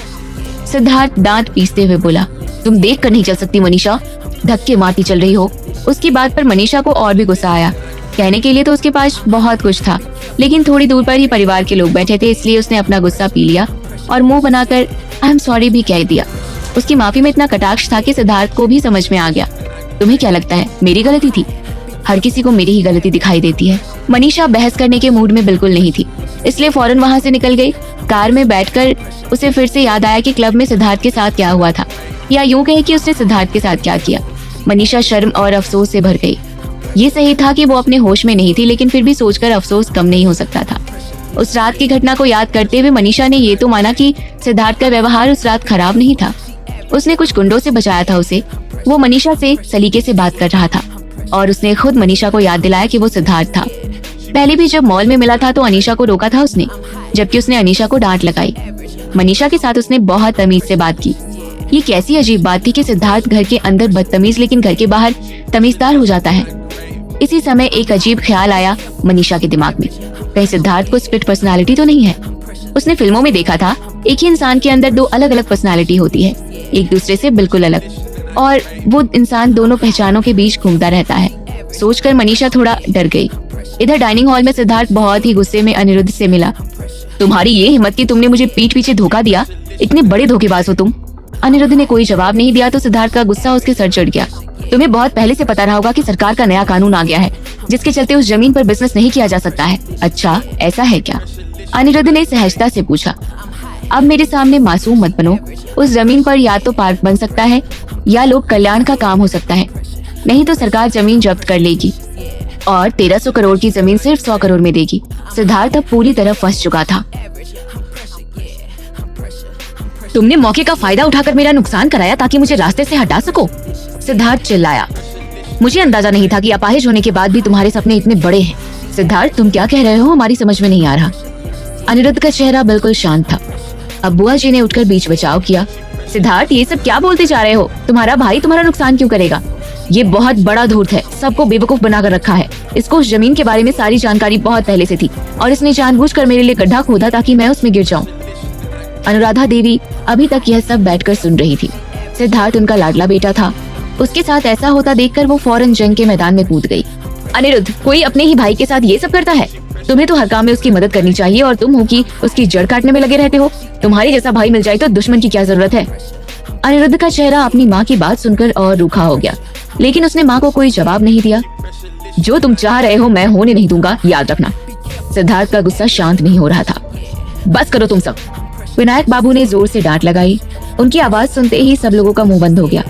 फिर उन्होंने सिद्धार्थ और अनिरुद्ध की तरफ देखा। और तुम दोनों बोर्ड ऑफ डायरेक्टर्स की मीटिंग बुलाओ फौरन। इस मामले को वहीं सुलझाया जाएगा, मैं खुद रहूंगा वहाँ। सिद्धार्थ वहाँ बोर्ड मीटिंग नहीं चाहता था, लेकिन विनायक बाबू की बात कैसे काटता। वो बस अनिरुद्ध को घूरता रहा, जैसे नजरों से ही उसके टुकड़े टुकड़े कर देगा। वहाँ दूसरी तरफ मनीषा टेंशन में लैब पहुंची। वो मेंटली बहुत स्ट्रेस्ड थी। उसे नहीं पता था कि रिपोर्ट में क्या निकला होगा। आज उसकी जिंदगी का फैसला होने वाला था। या तो सब कुछ ठीक हो जाएगा या सब कुछ खत्म। सुमेश के ऑफिस की तरफ जाते हुए उसका दिल जोर जोर से धड़क रहा था। लग रहा था जैसे सांस गले में ही अटक गई हो और पैरों में पत्थर बंधे हो। इसी तरह एक गहरी सांस खींचकर मनीषा ने सोमेश का दरवाजा खटखटाया। अंदर जाते ही सोमेश ने बिना समय बर्बाद किए रिपोर्ट मनीषा के हाथ में थमा दिया। ये रही आपकी रिपोर्ट, पहले बैठ जाइए फिर देख लीजिए। उसके बाद मनीषा को प्राइवेसी देते हुए सोमेश अपने काम में लग गया। मनीषा एक तरफ लगे सोफे पर बैठ गई। लिफाफा बंद था, उसके हाथ कांप रहे थे। खोलने की हिम्मत नहीं हो रही थी। उसने अपने आप को संभालते हुए एक लंबी सांस ली और कांपते हुए हाथों से लिफाफा खोला। रिपोर्ट के छपे हुए शब्द उसे धुंधले नजर आ रहे थे। उसे अचानक से समझ आया कि उसकी आंखों में आंसू भर आए हैं। अक्षर किसी किस्मत की रेखाओं से लग रहे थे। अपने आंसू पोंछते हुए अपने दिमाग को किसी तरह काबू में कर मनीषा ने रिपोर्ट पढ़ना शुरू किया। रिपोर्ट में लिखा था कि टेस्ट से पता चला है कि चादर पर मिला डीएनए सिर्फ सिद्धार्थ के डीएनए से मैच करता है, अनिरुद्ध के डीएनए से नहीं। इससे ये भी पता चलता था कि अनिरुद्ध और सिद्धार्थ का डीएनए मैच नहीं करता था। मनीषा ये पढ़कर शॉक थी। सब कुछ इतना कॉम्प्लिकेटेड था। उसकी जिंदगी एक पल में खत्म हो गई थी। उसके हाथ कांप रहे थे, दिल की धड़कन तेज हो गई थी और उसे सांस नहीं लिया जा रहा था। नहीं, ये सब इसके साथ ही क्यों हो रहा था? उसके सामने सारी सच्चाई थी। इसका मतलब कि वो नकाबपोश आदमी सिद्धार्थ ही था और इसका मतलब ये भी था कि उसका शारीरिक रिश्ता जिससे बना उसका पति नहीं था। मनीषा को लगा जैसे उसके ऊपर बिजली गिर गई हो। उसके दिल में इतना बड़ा झटका लगा और दर्द यूं हुआ जैसे पूरे शरीर का खून जम गया हो। सुमेश ने हल्के से मनीषा की तरफ देखा तो घबरा गया। आप ठीक है मनीषा जी? मनीषा ने अपनी नजरें झुकाकर कहा कि वो ठीक है। फिर उसने रिपोर्ट को अपने बैग में डाला और बिना कुछ कहे निकल गई। आज मनीषा का सब कुछ खत्म हो गया था। इस रिपोर्ट से उसका दिल टूट गया था। जो एक छोटी सी उम्मीद की किरण थी वो भी बुझ गई थी और आंखों में सिर्फ नाउम्मीदी दिख रही थी। उसने अपने दिल के एक कोने में ये उम्मीद पाली हुई थी कि शायद वो नकाबपोश आदमी अनिरुद्ध हो सकता है। लेकिन अब जब सच्चाई सामने थी तो मनीषा की ये उम्मीद भी खत्म हो गई थी। हकीकत ने उसके मुंह पर एक जोरदार तमाचा लगाया था। उस नीच सिद्धार्थ ने उसके और अनिरुद्ध के बीच ये दरार डाल दी थी। अब शायद उसे अनिरुद्ध से दूर होना पड़े और ये सोचकर मनीषा के अंदर की रोशनी बुझने लगी। उसके दामन पर जो दाग सिद्धार्थ ने लगाए थे वो उसे कैसे मिटा सकेगी? अनिरुद्ध से वो और झूठ नहीं बोल सकती थी। मनीषा की जिंदगी आज उसकी आंखों के सामने खत्म हो गई थी और वो कुछ नहीं कर पा रही थी। उसके अंदर एक तूफान चल रहा था। कैसे अनिरुद्ध को यकीन दिलाएगी कि इन सब में उसकी कोई गलती नहीं है? क्या कोई दूसरा आदमी सहन कर पाएगा, और वो भी अनिरुद्ध जैसा आदमी? एक रोबोट की तरह मनीषा ऑफिस पहुंची। उसका सर झुका हुआ था और चेहरा सफेद पड़ा था। इनाया ने उसे ऐसे देखा तो जल्दी से कैबिन में ले गई, कुर्सी पर बिठाया और पूछा कि क्या हुआ। पहले तो मनीषा ने कुछ नहीं कहा, फिर बैग से रिपोर्ट निकालकर दिखाया। सारी बात बताते हुए उसकी आंखों से आंसू रुक ही नहीं रहे थे। अंत में उसने कहा, इनाया मैं जीना चाहती हूँ। ये फालतू बातें क्या कर रही है तू? इनाया ने उसका हाथ पकड़ लिया और धीरे से कहा, कम से कम हमें सच्चाई पता चल गई और सबूत भी मिल गया। अब तुम्हें किसी से डरने की जरूरत नहीं है। ये सच था कि सबूत मिल गया था। मनीषा ने सोचा, लेकिन उससे अब क्या फर्क पड़ने वाला था? उसके साथ जो हुआ वो तो नहीं बदलने वाला था। इनाया शांत थी। कुछ देर सोचने के बाद वो बोली, मुझे इस रिपोर्ट में कुछ गड़बड़ लग रही है। अनिरुद्ध और सिद्धार्थ का डीएनए अलग होना नामुमकिन है, लेकिन बहुत ही ज्यादा रेयर है। तो फिर इन्हीं के केस में ऐसा क्यों है? After all they are twins. Manisha इतनी दुखी थी, उसे इनाया की कोई भी बात समझ नहीं आई। उसका मन सिद्धार्थ के लिए गुस्से और नफरत से भरा हुआ था। उसने मनीषा से उसकी मासूमियत छीन ली थी और अपने भाई को इतना बड़ा धोखा दिया था। इस दुख और अवसाद में वो अपने आप को भी दोष देती जा रही थी। उसे लग रहा था कि वो अब अनिरुद्ध के काबिल नहीं रही। मनीषा बहुत देर तक चुपचाप यूं ही बैठी रही, जैसे उसके अंदर कोई जान ना हो। इनाया ने उससे धीरे से पूछा, मनीषा अब क्या करना है? तो पुलिस को बताना चाहती है? मनीषा ने सर हिलाया, नहीं, अब मैं रिपोर्ट नहीं करना चाहती। अनिरुद्ध टूट जाएगा अगर उसे पता चला कि उसके भाई और उसकी पत्नी दोनों ने उसे धोखा दिया है। मनीषा को जमाने या समाज की चिंता नहीं थी, वो जो भी कहे वो सह लेती। लेकिन अनिरुद्ध निर्दोष था, उसको इस सब से दुख होता और वो देख नहीं सकती थी। कोई भी सजा वो खुद भुगतने को तैयार थी। इनाया समझ रही थी कि मनीषा अपने आप को दोष दे रही है, लेकिन यह बात तो बिल्कुल ठीक नहीं थी। दोषी कोई और था, मनीषा तो बस उसका शिकार थी। इनाया ने धीरे से मनीषा को समझाया, तू अपने आप को दोष क्यों दे रही है? You are the victim. देख, अगर अनिरुद्ध को सचमुच तेरा ख्याल है तो उसे बिल्कुल ऐसा नहीं लगेगा कि तुझ पर इसी तरह का दाग है, खासकर जब सब कुछ तेरी मर्जी के बिना हुआ। मनीषा की मनस्थिति ऐसी थी कि उसे बस अपने में ही दोष दिख रहा था। अनिरुद्ध बहुत अच्छे हैं, मैं उनके लायक नहीं हूँ। ऐसा सोचोगी तो नुकसान तेरा होगा और उस गिरे हुए इंसान को फायदा होगा। इनाया को लग रहा था कि उसके दोस्त ने इतना कुछ झेला, इतनी मुश्किलों से सबूत जुटाया, अब सब कुछ यूं ही जाने देना ठीक नहीं था। इससे ना तो गलती करने वाले को सजा मिलेगी और ना ही उसके शिकार को इंसाफ मिलेगा। वो मनीषा का दर्द भी समझ रही थी। मनीषा के लिए सिद्धार्थ को सजा दिलवाने से ज्यादा जरूरी था अनिरुद्ध को दुख से बचाना। पुलिस केस के बारे में सोचेंगे, सबूत तो मेरे हाथ में ही है, मनीषा बोली। मनीषा ने इनाया को अपना डर नहीं बताया। क्लब की घटना के बाद अब सिद्धार्थ के पास भी हथियार था। उसके पास कोई सबूत भले ही ना हो, वो अपनी गलती इतनी आसानी से नहीं मानने वाला था। वो बचने के लिए हर बात को उछालेगा और पूरा रघुवंशी परिवार इसकी चपेट में आ जाएगा। मनीषा के सामने आज इतना बड़ा सवाल खड़ा है और उसके पास इस सवाल का कोई जवाब नहीं। सब तरफ से नाउम्मीदी नजर आ रही थी। मनीषा जितना अपनी खुशियों को अपने हाथ से कस के पकड़ने की कोशिश कर रही थी, उतनी ही उसकी खुशियां रेत की तरह उसकी उंगलियों से फिसलती जा रही थी। अब मनीषा बिल्कुल अकेली थी, वो टूट चुकी थी। अचानक वो अपने आप को रोने से रोक नहीं पाई और उसकी आंखों से आंसू बहने लगे। वहाँ मनीषा का सब कुछ खत्म हो गया और इधर रघुवंशी इंडस्ट्रीज के ऑफिस में डायरेक्टर्स बोर्ड मीटिंग के लिए आ चुके हैं। विनायक बाबू सबको संबोधित कर रहे थे। आपको मालूम है कि हम यहाँ उस जमीन को डिस्कस करने के लिए जमा हुए हैं। आप लोगों के पास अगर कुछ आइडियाज हैं तो बताइएगा। इस पर लोग आपस में सलाह मशवरा करने लगे। तभी सिद्धार्थ बोला, ये जिम्मेदारी पहले ही वाइस प्रेसिडेंट अनिरुद्ध को दी जा चुकी है और उसने ले भी ली है, तो ये अब उसी का काम है। उसने टेढ़ी नजरों से अनिरुद्ध को घूरा, जैसे कि अभी उसके हाथ में कोई चाकू होता तो अनिरुद्ध की छाती में घुसेड़ देता। सिद्धार्थ की बात से विनायक बाबू बहुत खफा हुए। ये सारी परेशानी तुम्हारी खड़ी की हुई है सिद्धार्थ, तुमने इस कंपनी को परेशानी में डाल दिया है और माफी मांगने के बजाय अपनी जिम्मेदारी अनिरुद्ध पर ठेल रहे हो। लेकिन गलती उसी की है, उसे मालूम था जमीन बिजनेस के लिए नहीं है, पर उसने मुझे बताया नहीं। विनायक बाबू को लगा सिद्धार्थ से बहस का कोई फायदा नहीं। उन्होंने सभी डायरेक्टर से पूछा कि उन्हें क्या लगता है, ये मामला किसकी जिम्मेदारी है। एक ने शुरुआत की कि ये वाइस प्रेसिडेंट अनिरुद्ध को देखना चाहिए क्योंकि ये जिम्मेदारी उसी को दी गई थी। तभी दूसरे ने कहा कि चूंकि जमीन प्रेसिडेंट यानी सिद्धार्थ ने अपनी जिम्मेदारी पर अपने शेयर्स के बल पर ली थी, आगे भी उसे ही देखना चाहिए। इस तरह दो गुट बन गए, कुछ अनिरुद्ध की तरफ बोल रहे थे, कुछ सिद्धार्थ की तरफ से। मीटिंग में बेकार के कोताहल से विनायक बाबू भी चिड़चिड़ा गए। तभी अनिरुद्ध, जो इतने देर से शांत बैठा था, बोला, हम इसकी जिम्मेदारी ले सकते हैं, लेकिन हमारी एक शर्त है। इस बात पर सन्नाटा छा गया। सबकी नजरें जाकर अनिरुद्ध पर ही टिक गई। लोग समझने की कोशिश कर रहे थे कि उसके दिमाग में क्या पक रहा है। विनायक बाबू ने पूछा, तुम चाहते क्या हो? अपनी शर्त हम प्रेसिडेंट से अकेले में रखना चाहते हैं। बातचीत निजी होगी और कंपनी को प्रभावित नहीं करेगी। ये सुनकर लोग चौंक गए। कोई समझ नहीं पा रहा था कि अनिरुद्ध का क्या प्लान है। फिर अनिरुद्ध ने आत्मविश्वास के साथ कहा, अगर प्रेसिडेंट इस शर्त को मान जाते हैं तो हम न सिर्फ इस जमीन की लागत निकाल देंगे बल्कि इसमें प्रॉफिट भी दिलाएंगे। फायदे का सुनते ही सब लोग खुश हो गए। आखिर तो हर कोई यहाँ पैसे बनाने के लिए ही बैठा था। इस बात पर वहाँ मौजूद सब लोग सहमत हो गए। आम सहमति हो गई तो कुछ हिदायतें देकर विनायक बाबू ने मीटिंग खत्म कर ली। सिद्धार्थ को लग रहा था कि अनिरुद्ध जरूर कोई चाल चल रहा है। वो गुस्से में अनिरुद्ध की पिटाई करना चाह रहा था। मीटिंग खत्म होते ही वो अनिरुद्ध के ऑफिस में पहुंचा। क्या चाहिए तुम्हें? सिद्धार्थ ने घुसते ही पूछा। अनिरुद्ध बिल्कुल शांत और रिलैक्स था। चिंता मत करो, हम तुम्हारा कोई नुकसान नहीं करने वाले। कैलाश, सिद्धार्थ को कॉन्ट्रैक्ट दिखाओ। जी सर। कैलाश ने सिद्धार्थ को एक फोल्डर दिया। सिद्धार्थ ने पढ़ना शुरू किया। पहला पन्ना पढ़ते ही सिद्धार्थ का गुस्सा 7वें आसमान पर चढ़ गया। उसमें लिखा था कि सिद्धार्थ को 3 महीनों के लिए विदेश जाकर छुपना होगा। इन 3 महीनों में उसे ना तो किसी को बताना है कि वो कहाँ है और ना ही मीडिया के सामने आना है। सिद्धार्थ का गुस्सा अचानक बढ़ा। अनिरुद्ध उसके साथ वही कर रहा था जो वो खुद अनिरुद्ध के साथ करना चाह रहा था। जिसका सब्सक्राइब करना रह गया वो जल्दी से सब्सक्राइब करें। और थैंक्स फॉर लिसनिंग। छोटों को प्यार, बड़ों को सम्मान। राधे राधे।